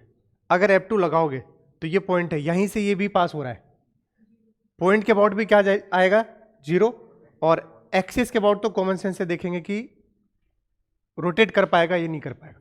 अगर पॉइंट के अबाउट नहीं होता तो हम सोचते ये दोनों के अबाउट ही 0 होगा। आप ऐसे करके आप ये जरूर कह रहे हो, सही बात है कि सर ये हम तो हर बार ऐसे लगा देंगे, तो ये तो किसके अबाउट आ जाएगा, एक्सिस के अबाउट। लेकिन किसके अबाउट इस बार 0 रहेगा, पॉइंट के अबाउट। कोई भी पॉइंट उठाओ, इस पॉइंट के अबाउट नहीं, हर एक पॉइंट यहां पर है, क्योंकि यहां एक पॉइंट नहीं है, यहां क्या है, पूरा लेयर एक पॉइंट का। यहां भी पॉइंट है, यहां भी पॉइंट है, यहां भी पॉइंट। हर पल अगर ऐसे लगा रहे हो तो ये इसके अबाउट क्या आएगा, 0 आएगा। सिर्फ कब आएगा, जब ऐसा हो रहा होगा, यहां पर क्या आएगा, रोटेशन होगा, अदरवाइज नहीं होगा। ये वाला कौन सा कंपोनेंट है, पैरेलल। कौन सा है, पैरेलल। पैरेलल वाले तो कभी भी नहीं करेंगे, पैरेलल वाले तो कभी भी नहीं करेंगे। अगर करेगा तो कौन सा वाला करेगा, परपेंडिकुलर वाला करेगा। अगर आपसे डोर प्रॉब्लम में ऐसे लिख करके पूछा जाए F1 F2 F3 सबके अबाउट बताओ 4 ऑप्शन में, तो ये जो आपके सामने है ये लिखा हुआ है। F1 की वजह से सिर्फ O के अबाउट होगा, पॉइंट के अबाउट। F2 की वजह से ये, F3 की वजह से ये। Now let's come to equilibrium. देखिए आपने पिट्ठू खेला है, हमारे बिहार में पिट्ठू बोलते हैं उसको, तुम्हारे यहाँ क्या बोलते हैं, क्या, सिथौलिया। सिथौली तो इधर है, ITM है, सितौलिया, तौलिया, हमारे उधर बोलते हैं पिट्ठू। एक के ऊपर रखते जाते हैं, खिले, जो कर दिया उसके बाद पीट दो, तो इसलिए पिट्ठू बोलते हैं उसको। तुम्हारे पास सितौलिया, सूद दो, अच्छा समझ गया। अब समझ गया। सूद दो तो सितोलिया, हमारे उस तरफ पीठ दो तो पिट्ठो। ओ हम 7 उत नहीं रखते, हट। 4 मिल जाए तो 4 रख ले, 5 मिल जाए तो 5 रख ले। तो इसलिए तो हमारे वहां उसको पिट्ठो बोलते हैं, ठीक है क्या? बात ही मत दिया कर। हाँ नहीं तो 7। वैसे जितना ज्यादा रखो उतना मजा आता है, क्योंकि आएगा सही करने के लिए पीट दो। क्यों? चलिए, हाँ बॉल से ही मारते हैं, हमें पता है। पीटना मतलब वही हो गया। क्लास के बाद खेल ले क्या एक बार? नहीं भाई, तुम सब साले मुझे ही टारगेट करोगे, बिल्कुल नहीं। बच्चों के साथ तो बिल्कुल। माफ करो माफ करो, देखो अब ध्यान से। हाँ, इक्विलिब्रियम सर जी खून में बसा है, आपने सिखाया था नेट फोर्स क्या हो? 0। लेकिन तभी अधूरा सिखाया था, आज के बाद नेट फोर्स 0 के साथ साथ क्या? नेट टॉर्क भी क्या होगा? 0। नेट फोर्स 0 से आपको यह पता चलेगा कि ऑब्जेक्ट ट्रांसलेशनल इक्विलिब्रियम में है। किसमें है? ट्रांसलेशनल इक्विलिब्रियम में। और नेट टॉर्क 0 से यह पता चलेगा कि ऑब्जेक्ट रोटेशनल इक्विलिब्रियम में। अगर दोनों हुआ तो आपको यह पता चलेगा कि ऑब्जेक्ट कंप्लीटली इक्विलिब्रियम में है। तो कहते हैं अगर कोई भी ऑब्जेक्ट कंप्लीटली किसमें है? इक्विलिब्रियम में है, तो उसको दोनों तरीके से क्या होना पड़ेगा? इक्विलिब्रियम में आना पड़ेगा। ट्रांसलेशनल भी इक्विलिब्रियम होना पड़ेगा और रोटेशनल भी इक्विलिब्रियम होना पड़ेगा। अगर ऐसा हो रहा है तो हम कहेंगे कंप्लीटली इक्विलिब्रियम है।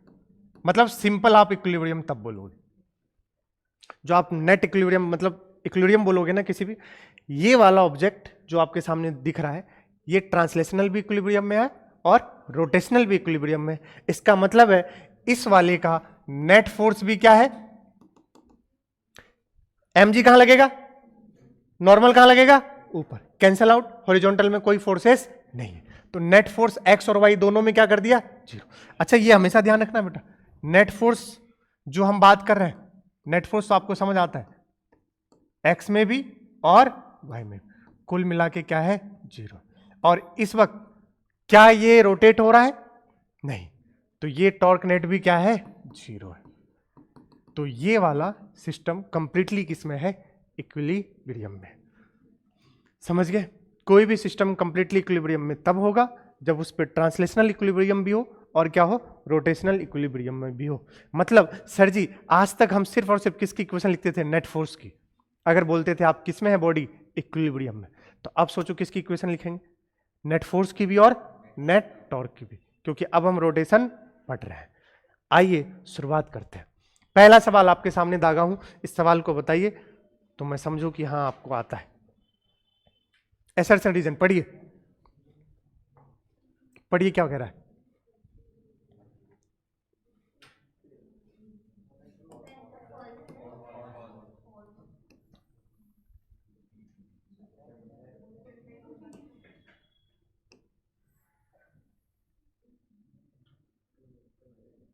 बताइए। कह रहा है यदि नेट फोर्स 0 है, यदि नेट फोर्स 0 है तो नेट टॉर्क भी क्या होगा? 0 हमेशा।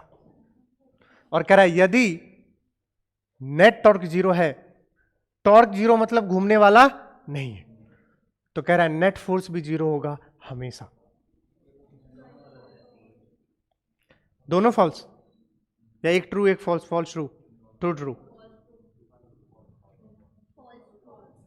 चलो पहले मैं समझाता हूं तुमसे, फिर तुम आंसर कर देना। इस पे 2F लगाया और इधर कितना लगाया? F। बताओ नेट फोर्स इस पर? नेट फोर्स 0 किधर की ओर? ऐसे। नेट टॉर्क बताओ? 0। शायद इससे तुम्हें एक ऑप्शन तो दिख गया होगा। टॉर्क तो 0 है बट नेट फोर्स 0, टॉर्क तो 0 है बट नेट फोर्स 0, तो ये तो फॉल्स हो गया। ये वाला बताऊंगा तो अगला वाला समझ आ जाएगा।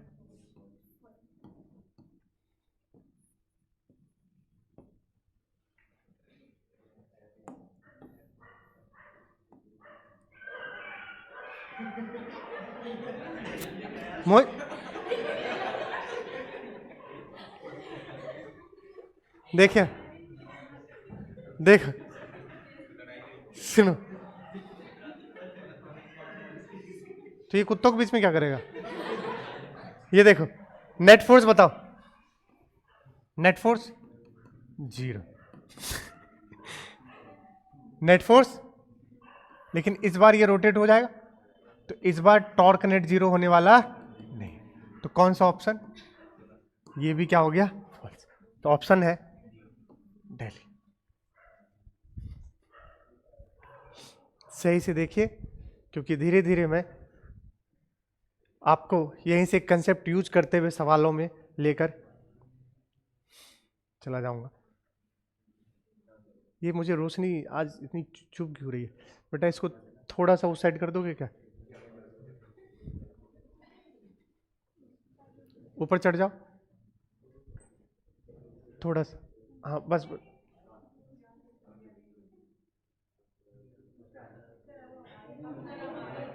तुम्हारी आंखों पे आ रही है? उस साइड कर दो, उस साइड पूरा।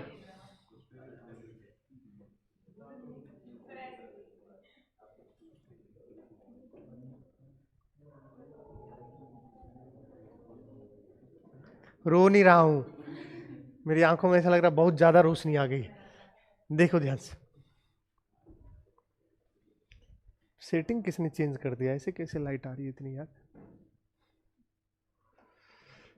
सवाल का आंसर दीजिए, ट्रू और फॉल्स।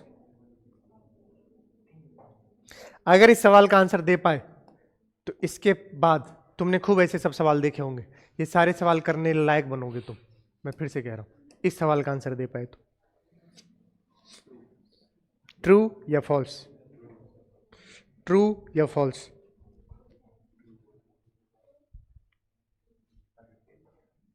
देखो, इधर भी एफ है, इधर भी एफ। नेट फोर्स बताओ क्या हो गया? 0। बोलो सही है? तो कह रहा है कि torque about each and every point should be same. आओ चेक करते हैं। इसको ए बोल दो, इसको बी बोल दो और इसको सी बोल दो। ये दूरी भी आधी होगी, ये दूरी भी आधी। ए, तुम गए तो लेकिन कुत्ते भौंकना बंद कर दिया, ऐसा क्यों?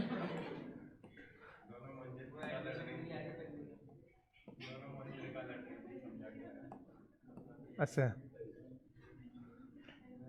मुझे ग्वालियर का एक चीज बहुत अच्छा लगता है, मोड़ा मोड़ी है। देखो इधर, हमारे उधर यही चलता है, छोटा छोटी नहीं, इधर मोड़ा मोड़ी चलता है। अच्छा, राजस्थान। तुम तो कढ़ी, रोज कढ़ी तो बनता ही होगा तुम्हारे यहाँ बेटा।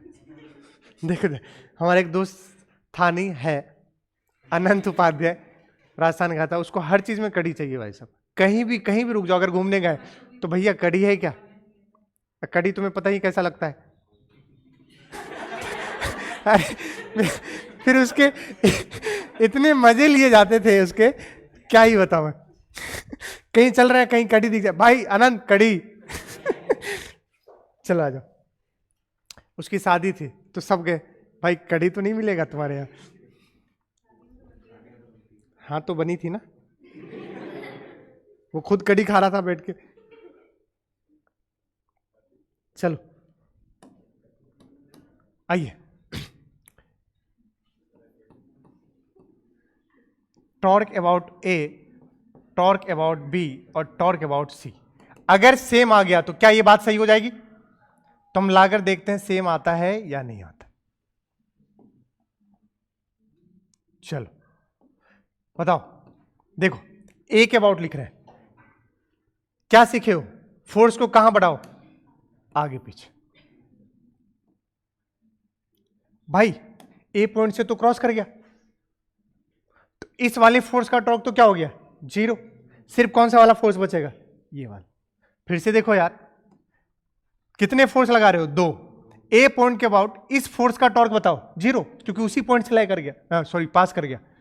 अब ये वाला का दूरी कितना हो गया L, और देखो R क्रॉस F कहाँ है अंदर, तो ये हो गया F इंटू L किधर की ओर अंदर की ओर।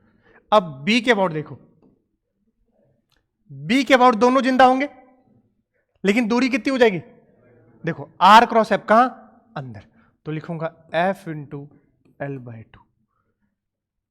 R क्रॉस F कहां अंदर, इसका भी F, तो अंदर ही ये तो डायरेक्ट ऐड कर दूं, तो क्या बन गया FL। कुछ दिख रहा है, चेक करना C के अबाउट। फिर से क्या बोला, इस फोर्स को क्या करो आगे पीछे बढ़ाओ, C पॉइंट के अबाउट, इसका तो क्या हो गया, बचेगा सिर्फ किसका, इसका, और परपेंडिकुलर दूरी कितना है F इंटू L। चेक करो इस पॉइंट के अबाउट R क्रॉस F, इस पॉइंट के अबाउट R, फोर्स कहां है ऊपर, कहां गया अंदर, चेक करो तीनों ही क्या है सेम, तो बिल्कुल कैसा है सही, तो ये ट्रू है। और आज के बाद सुनिएगा ये क्यों करवाया हूं, इसका लॉजिक सुनिए। हमें इक्विलिब्रियम बोल दिया जाएगा, ऑब्जेक्ट किस में है, सिस्टम किस में है, इक्विलिब्रियम में, तो तुम समझोगे एफ नेट भी जीरो और टॉर्क नेट भी जीरो, तो पहले नेट फोर्स लिखोगे एक्स में और वाई में, लिख के किसके बराबर कर दोगे, जीरो के, किसके बराबर, ऐसे ही क्या लिखोगे नेट टॉर्क। लेकिन बच्चा तकलीफ में होता है कि किसके अबाउट लिखे टॉर्क, तो अच्छी बात यह है किसी के भी अबाउट लिख दो, क्या होने वाला है सेम, वो बात बताने के लिए मैंने ये सवाल करवाया। जरूरी नहीं है, ढूंढो मत, किसी के अबाउट भी लिख दो, क्योंकि नेट फोर्स ऑलरेडी क्या है जीरो, और अगर नेट फोर्स जीरो है तो पक्का है हर पॉइंट के अबाउट टॉर्क क्या आएगा सेम, और किसी के अबाउट भी लिख दो और उसको किसके बराबर कर दो जीरो के, आंसर वहां से आ जाए। समझ गए क्या, तो सवाल पहला दाग रहा हूं, जरा सुनिएगा मैं क्या कह रहा हूं। हम जब भी बोला जाएगा इक्विलिब्रियम में, किसमें बोला जाएगा, दो काम करेंगे, नेट फोर्स और नेट टॉर्क, दोनों को किसके बराबर करेंगे। हम नेट फोर्स तो अक्सर लिख लेते हैं एक्स और वाई, क्योंकि अभी तक वही करता है, बट नेट टॉर्क के लिए ढूंढते हैं किस पॉइंट के अबाउट, भाई किसी भी पॉइंट के अबाउट लिख दो, टॉर्क विल बी सेम, और बराबर क्या कर दो जीरो। सवाल पहले देखिए क्या कह रहा है, कह रहा है आपसे कि दो रस्सी है, ठीक है भैया, इसमें मान लो T1 होगा टेंशन, और इसमें कितना होगा T2, यहां से कितनी दूरी पर बेटा, L/4 दूरी पर, और ये जो रॉड है ना ये वाला, ये शायद मासलेस है, देखना, सॉरी 20 kg, ये कितने kg का है, 20 kg का, with the help of 2 threads, ठीक है, also support a 40 kg mass as shown in the figure. ये 40 kg का लटका दिए हैं, कितनी दूरी से, कहां से, ए से। पूछा क्या पढ़ो, find the tension developed in each thread, हर एक थ्रेड में क्या टेंशन होगा वो बताना। सिस्टम किसमें है, इक्विलिब्रियम, ये मैं बता देता हूं, वैसे सवाल ही पूरा इक्विलिब्रियम का है, तो सिस्टम किसमें है, इक्विलिब्रियम में। सर जी इक्विलिब्रियम देखते ही दिमाग में दो चीज चलती है, नेट फोर्स जीरो और नेट टॉर्क जीरो, और ये चलना भी चाहिए, जितने सवाल होंगे इक्विलिब्रियम के सब में अब यही करेंगे आप। चलिए सबसे पहले नेट फोर्स, देखो इस रॉड का मास 20 kg का कितना mg लगेगा, 200,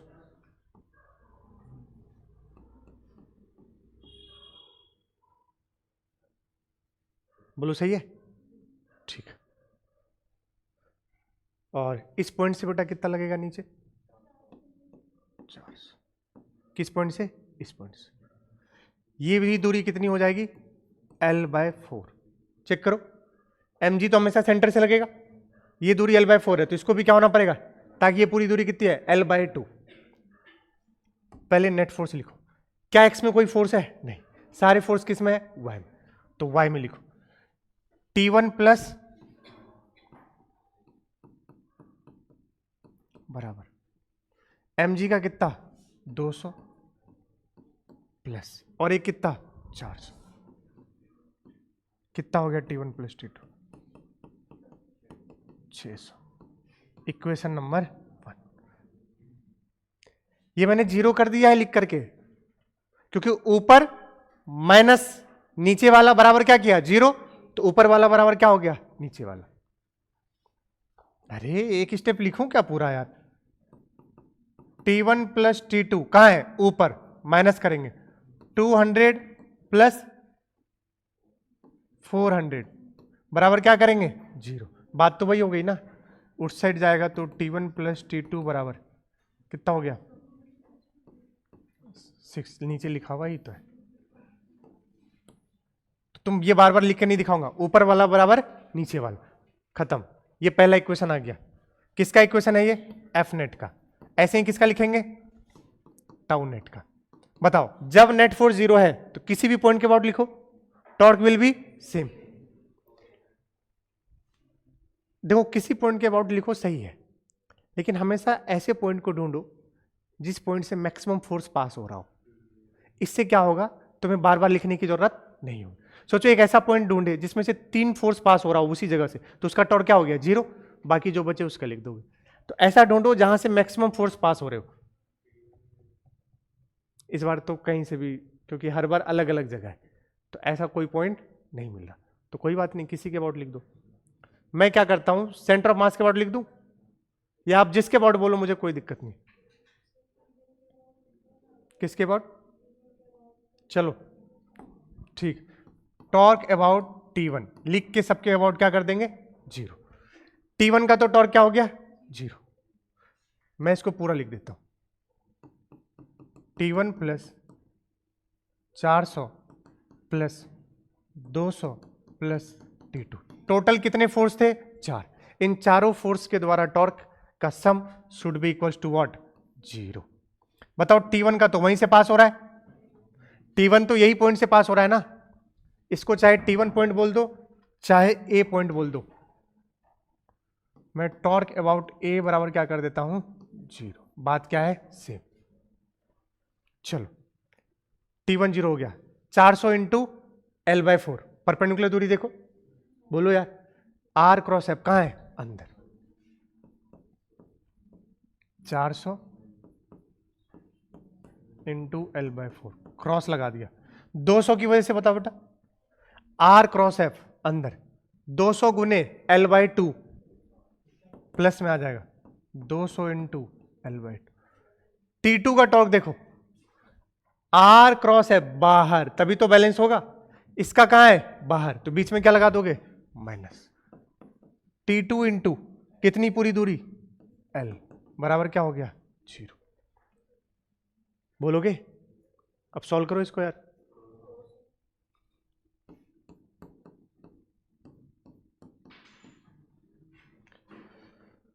कितना हो गया, 100L प्लस ये कितना हुआ, 100L, 200L माइनस T2L बराबर जीरो। उठा के पुटा दो, तो L से L गया, तो T2 कितना हो गया, 200, खत्म हो गया।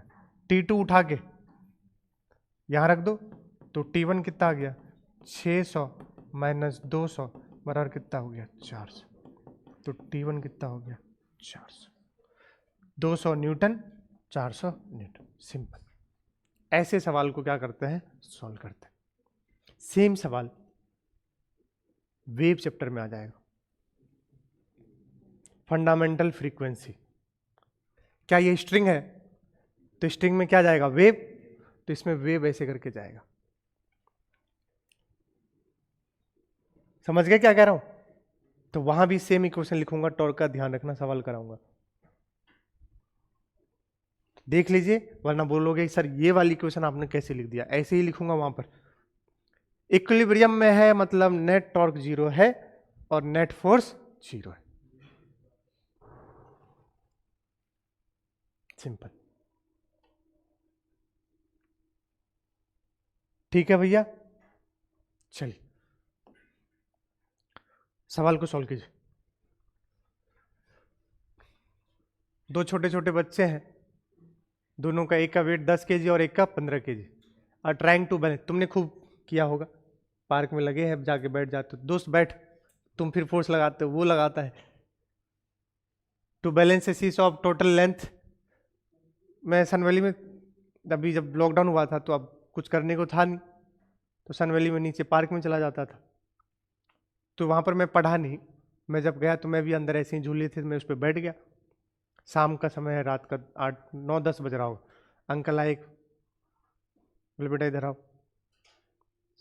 आज से 4 साल पहले और बच्चा ही दिखता था, ठीक है, कॉलेज से जस्ट पास आउट ही हुआ था तभी, तो 19 20 21, हाँ।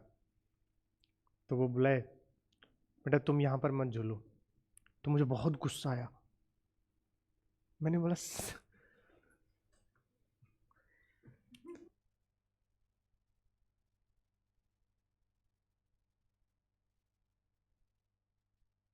क्या दिक्कत है अंकल जी?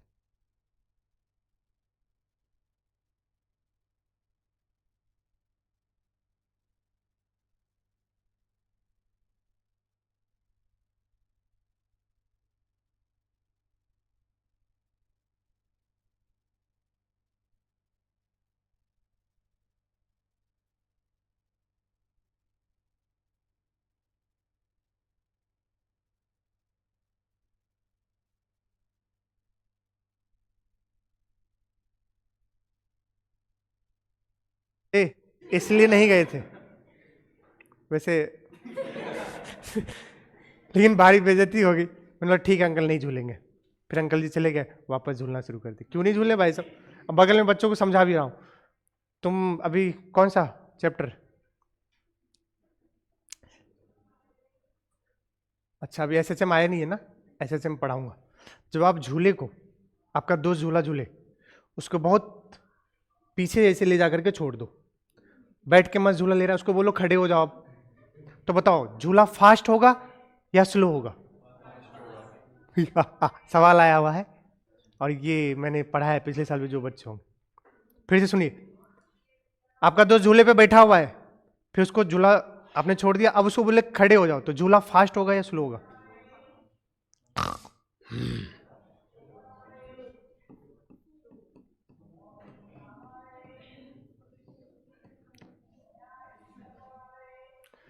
टाइम पीरियड होता है 2 पाई अंडर रूट लोटा बटे ग्लास।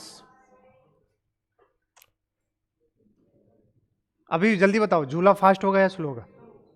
अब चेक करो, ये फॉर्मूला शायद आपको थोड़ा बहुत याद होगा। 2 पाई रूट अंडर लोटा बटे ग्लास, L/G। ये जो लेंथ बच्चा सोचता है कि पेंडुलम का लेंथ है, नहीं। ये लेंथ L जो दूरी होती है, जहां से हिंज है, सेंटर ऑफ मास की दूरी होती है। जब तुम बैठे थे तो सेंटर ऑफ मास झूले पर, जब तुम यहां पर बैठे हुए थे तो सेंटर ऑफ मास यहां था। अरे बोलोगे? तो ये जो हिंज था, रस्सी की जो दूरी यहां से लेके यहां तक लेते, ये कभी क्या है? L। लेकिन जब तुम खड़े हो गए, अब तुम्हारा सेंटर ऑफ मास कहां भागा? ऊपर। कहां भागा? ऊपर। अब सेंटर ऑफ मास की दूरी क्या होगी? L क्या होगी? बढ़ी की घटी? घट गई। L घटेगी। L, तो टाइम पीरियड कम हो गया, जल्दी जाके जल्दी आएगा, तो क्या हो जाएगा? फास्ट हो जाएगा। तोते उड़ गए। सोचो ना, एल घटा ना, तो टाइम पीरियड क्या हुआ? कम। कम होना मतलब क्या हुआ? जल्दी जाके जल्दी आओगे। अरे टाइम पीरियड क्या होता है? अरे क्या मैं किनको पढ़ा रहा हूं? भूल गई क्या यार? ऐसे जाके ऐसे आएगा कि नहीं आएगा यार? सोच, ज्यादा टाइम लग रहा है, गए आए, टाइम ज्यादा लगेगा। टाइम कम हो गया, जल्दी जाके तो फास्ट होगा ना। आप आज जाना पार्क में, अभी जाके बैठ जाना। इधर पार्क वगैरह है क्या? और जाना, एक को बोला झूलना, खड़े हो जाना। देखना तुम बैलेंस नहीं कर पाओगे, तेज हो जाएगा वो, क्योंकि सेंटर ऑफ मास कहां जाएगा? ऊपर। लंबाई क्या हो जाएगी? कम। टाइम पीरियड क्या हो जाएगा? कम। टाइम पीरियड कम, ये बात समझिए, टाइम कम। तुम्हें मैंने बोला कि यहां से जाके पोहा लाने में टाइम कम लगा, जल्दी गए होगे, जल्दी आए होगे, तभी तो कम लगेगा। तो फास्ट है, ये क्या है? तो झूला फास्ट हो जाता है। मैं क्या बकवास कर रहा था, कहां पहुंच गया मैं? चलिए, अब सोचो, ये चीज मैं वहां के छुटकू बच्चे को सिखा रहा था, उसको समझ आएगा? अब क्या करते, टाइम पास करने के लिए कोई था नहीं, बच्चे पकड़ लो, पूरा टाइम पास होगा। कोटा में जब मैं पढ़ता था, गया था बहुत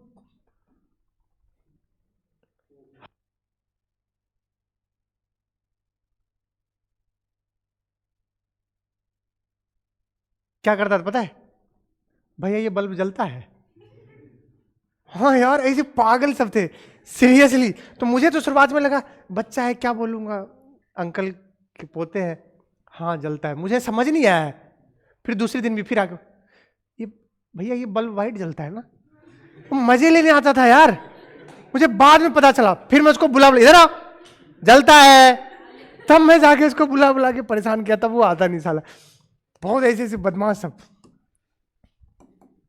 आइए, केवी के बच्चे तौर पर, हाँ आंसर आ गया आपका, कितना है 5/, अब मुझे याद नहीं है, शायद सही होगा। चलिए ये सॉल्व करते हैं। एक कितने केजी का है, किसको 10 मानूं किसको 15 मानूं? टोटल लेंथ कितने का है, 5 मीटर का, with the fulcrum at the centre, ठीक है। If one of the kid sitting at one end, where should the other sit? किसको मान लूं 10 केजी, और इसको क्या मान लूं 15 केजी। कह रहा है कि ये टोटल कितना है 5 मीटर। कह रहा है ये कितना शिफ्ट होगा, क्या करने के लिए, बैलेंस करने के लिए, मतलब इक्विलिब्रियम में होने के लिए, सीसॉ ऐसे वैसे ना हो। इसका मतलब है नेट टॉर्क क्या कर दो, सिंपल, नेट टॉर्क 0। और ऐसा करने के लिए इसका मतलब है कि ये वाला किधर घुमाने की कोशिश करेगा, इधर, और ये वाला किधर, इधर, तभी तो बैलेंस होगा। अरे दोनों सेम डायरेक्शन में घुमाएंगे तो कभी बैलेंस होगा क्या, नहीं। ये वाला देखो इधर जाएगा तो ये इधर जाएगा, इसको पास आने के लिए, ताकि इसको कहां ले जाए वापस इस डायरेक्शन में, तभी क्या रहने वाला है, बैलेंस रहने वाला। तुम तो एक काम करो, मान लो कि ये बंदा जो 15 केजी का उठकर यहां आ गया, अब यहां से कितना दूर हो गया बेटा, x। जीवन में कभी पीछा नहीं छोड़ने वाले। ये दूरी कितना हो गई, x। बोलो, ये टोटल 5 मीटर है, तो ये कितना मीटर हो गया रे, 2.5 मीटर। कुछ मत करो, एक काम करो,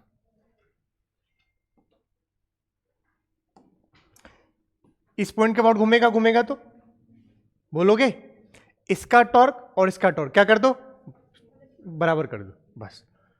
तो torque due to 10 kg should be equal to torque due to 15 kg। बताओ इसका दूरी इस पॉइंट के अबाउट, आर, इसका 10 kg कहां लगेगा, नीचे, आर क्रॉस एफ कहां गया, बाहर, वो तो बराबर कर दिए तो हो ही गया। बताओ इसका मास कितना हो गया, 100। दूरी बताओ 5/2 बराबर, इसका बताओ बेटा 150 इंटू क्या माने हो, x।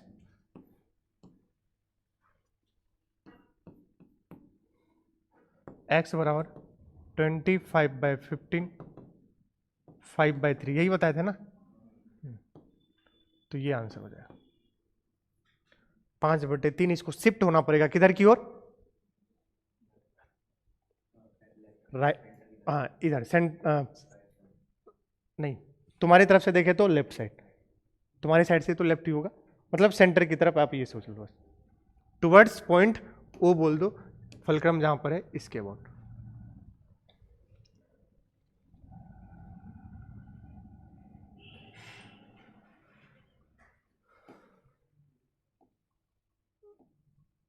नहीं खत्म हो पाया, चलो प्यारा सा सवाल है, देखिए ध्यान से। खूब आपने देखा होगा, नसेनी को जाके ऐसे करके लगा देता, हमारे उधर तो सीढ़ी बोलते हैं इसको, ठीक है, और इंग्लिश में बोलते हैं लैडर। क्या बोलते हैं, इसलिए टॉपिक का नाम क्या है, लैडर प्रॉब्लम। समझ गया। अगर ये यहां से खिसका तो ये कहां जाएगा, इधर, ये इधर जाएगा, और ये कहां आएगा, नीचे। ये बात तो समझ आ रही होगी, हाँ अभी बता रहा हूं, यहां से नीचे जाएगा तो ये किधर जाएगा, इधर जाएगा आगे, ठीक है। इक्विलिब्रियम में, किस में है, बोल रखा है इक्विलिब्रियम में। Find N1 N2 F and theta. अब किसको मानना है N1, जो बच्चा पूछ रहा है, हम इसको N1 बोल देते हैं बेटा। इस वक्त कैसे लगेगा, ऐसे। N2 कहां लगेगा, ऊपर। मतलब एक ही है, आपको देखने में ये दो है, आप इसको एक ही समझना, समझ गए ना। पूरा ये 3D में क्या होगा, यहां पर ऐसे ऐसे टच होगा, है कि नहीं। तो मैं उस पर लगा रहा हूं N2 ऐसे और N1 ऐसे, जो लगा दिया। mg बताओ इसका सेंटर से लगेगा, बोलो कहां लगेगा mg, नीचे। फ्रिक्शन कहां, ऊपर वाले में देखो म्यू 0 है, इस वाले पे कोई फ्रिक्शन, कौन से वाले पे लगेगा, नीचे वाले पे। यहां म्यू है, तो अगर ये पॉइंट इधर खिसक रहा है तो फ्रिक्शन हम क्या देंगे, पीछे लगेगा। और बोर्ड पे बनाने के लिए ऐसे। आ जाओ सॉल्व करते हैं, चिंता मत करो, अगर डायरेक्शन उल्टा होगा ना तो अपने आप किसके साथ आ जाएगा, माइनस के साथ आ जाएगा, डरने वाली कोई बात नहीं। और सेंटर से क्या लगा दोगे, mg। इस फोर्स के अलावा और कोई फोर्स नहीं लगने वाले हैं, चेक कर लो, चेक करो। N1 N2 फ्रिक्शन और mg, बोलो सही है। खेला शुरू करें, किसमें है, इक्विलिब्रियम में। नेट फोर्स 0 और नेट टॉर्क 0। नेट फोर्स 0 बताओ, एक्स और वाई में देखो, एक्स और वाई में अगर मैंने फ्रिक्शन पीछे माना है तो N1 किसको बैलेंस करेगा, F को। एक्स में बोल रहा हूं, N1 किसके बराबर होगा, F के। वाई में बोलो, वाई में N2 किसके बराबर, mg। ये फोर्स बैलेंस किया हूं, बोलोगे क्या बैलेंस किया हूं, फोर्स एक्स और वाई में। चेक करो, बचा कौन सा, टॉर्क। किसी एक पॉइंट के अबाउट टॉर्क लिखो, किसी एक पॉइंट के अबाउट लिखो और बराबर क्या कर दो, 0। बताओ किस पॉइंट के अबाउट इस बार टॉर्क लिखना समझदारी है, चेक करो। बोला था ऐसे पॉइंट ढूंढो जिससे मैक्सिमम फोर्स पास हो रहा हो, मुझे तो दिख रहा है ये वाला पॉइंट, इस पॉइंट को क्या बोल देते हैं, P। तो torque about P should be equal to क्या कर देंगे, 0। P के अबाउट N1 का, mg का, N2 का, फ्रिक्शन का शुड बी इक्वल टू 0। जल्दी से खटाखट, चला देखिएगा इसको। N1 का टॉर्क बताओ, फोर्स को आगे पीछे क्या करो, बढ़ा दो, आगे पीछे फोर्स को बढ़ाओ, बढ़ा दिए क्या, जिस पॉइंट से, कौन से पॉइंट से, इस पॉइंट से, इस पॉइंट से क्या ड्रॉ करो, परपेंडिकुलर दूरी, ये हो जाएगा। पूरी ये लंबाई कितनी है, L, ये थीटा है तो L का ये वाला कंपोनेंट L cos थीटा, तो बताओ बेटा ये वाला क्या हो जाएगा, L sin थीटा। देखना गलती ना करो भैया, फोर्स को आगे पीछे बढ़ाया, इस पॉइंट से क्या ड्रॉ किया, परपेंडिकुलर दूरी, बताओ क्या हो गया, N1 into L sin theta.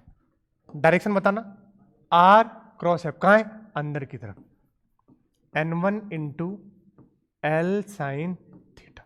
Please check करते रहना, डायरेक्शन कहां है, अंदर की तरफ। mg के लिए देखो, mg के लिए, mg को आगे पीछे एक्सटेंड करो, कर दिया, बोलो इस पॉइंट से mg पे परपेंडिकुलर दूरी यही तो होगा, सोचो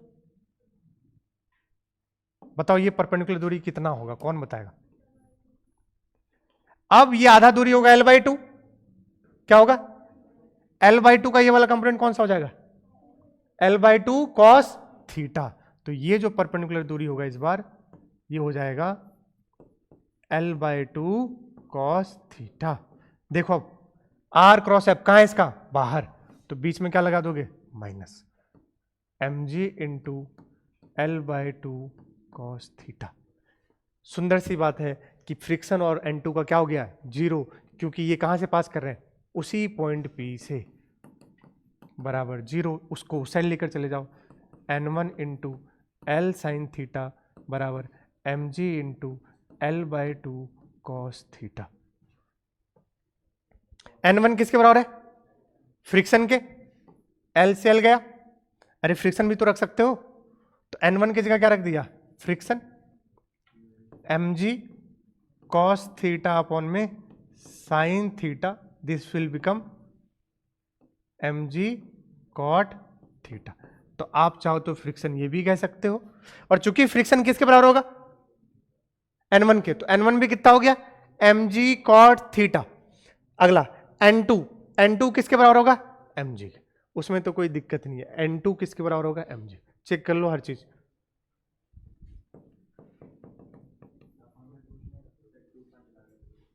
कौन सा वाला, sorry mg by 2 cot theta. क्या, कौन सा f, N1 किसके बराबर होगा, f के ना, रख तो दिया f। रियलिटी में फ्रिक्शन ही पूछा जाएगा, क्या पूछा जाएगा, आंसर क्या है, mg cot थीटा बाय 2। समझ गए क्या। बाकी N1 किसके बराबर होगा, फ्रिक्शन के, और N2 किसके बराबर होगा, mg।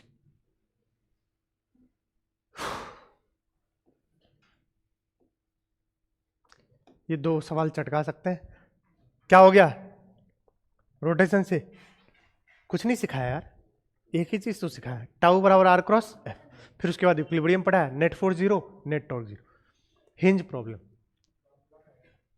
हाँ सारे अब प्रॉब्लम होंगे भैया, ध्यान सुनिएगा।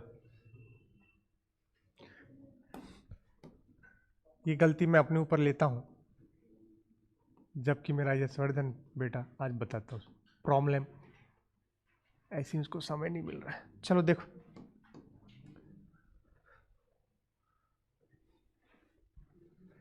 हिंज मतलब जीवन में समझिएगा किल ठोक दिया आपने। हिंज मतलब क्या है, किल ठोक दिया।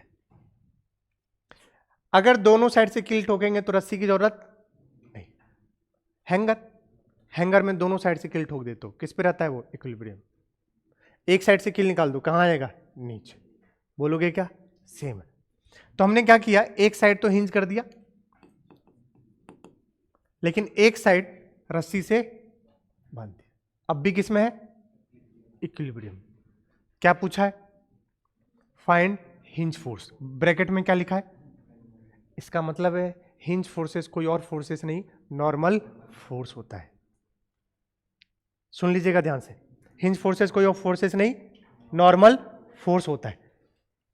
अब जब भी हिंज फोर्स आएंगे, मैं आपको सिखा रहा हूं आज के बाद, सुन लीजिएगा, हिंज फोर्सेस जब भी आएंगे आप हमेशा दो नॉर्मल मानेंगे। कितने नॉर्मल मानेंगे, कितने नॉर्मल मानेंगे, दो। वजह भी बता दूंगा, चिंता मत करना। एक मानेंगे ऊपर तो दूसरा मानेंगे रेडियली आउटवर्ड। सर अंदर क्यों नहीं मानते, मान लो कोई दिक्कत नहीं है, बात सही सेम ही रहेगी, बट हमेशा ऐसे मानते हैं। अब सुनिएगा, दो क्यों माने, एक क्यों नहीं माने। अगर रॉड, मुझे नहीं पता है ना नॉर्मल कैसे लगेगा, पता है क्या, नहीं पता। नॉर्मल ऐसे भी लग सकता है, नॉर्मल ऐसे भी लग सकता है, और नॉर्मल ऐसे भी लग सकता है। सोच, ऐसे भी लग सकता है, ऐसे भी लग सकता है, और ऐसे भी। अगर गलती से तूने इसको सिर्फ माना तो ये वाला कंपोनेंट छूट जाएगा, और सिर्फ इसको माना तो ये वाला छूट जाएगा। क्यों ना हम जनरल वाला नॉर्मल मान ले, तो इसके कितने कंपोनेंट होंगे, ये और ये। जब सॉल्व करेंगे तो ये 0 हो गया, मतलब एक ही नॉर्मल था, कैसे लगा रहा, ऐसे। और अगर ये 0 हो गया मतलब सिर्फ कहां लगा, ऊपर, और दोनों जिंदा है मतलब कैसे रहा होगा, ऐसे। सॉल्व हो गया। फिर से सुनो, नॉर्मल ऐसे भी लग सकता है, ऐसे भी, और एंगल पर भी। तो हम जनरल क्या मानेंगे, एंगल पर, और एंगल पे जब भी मानोगे तो कितने कंपोनेंट होंगे, दो, तो N1 और N2। अब सॉल्व करते वक्त अगर एक 0 हो गया तो हम समझ जाएंगे एक ही नॉर्मल है, वो कैसे लग रहा है, ऐसे। ये 0 हो गया तो समझेंगे ये है, और अगर दोनों ही है इसका मतलब है एंगल पर लग रहा है। इसलिए जीवन में हम हमेशा दो नॉर्मल मानते हैं। टाइम हो गया है क्या,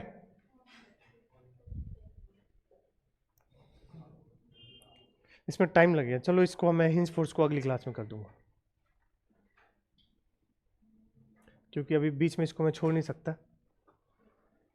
इसमें मुझे चाहिए कम से कम 10 से 15 मिनट, तो टाइम है नहीं। ठीक है, कोई बात नहीं। रोटेशन का मॉड्यूल आपके पास है ना, तो आप इक्विलिब्रियम तक निपटा दीजिए।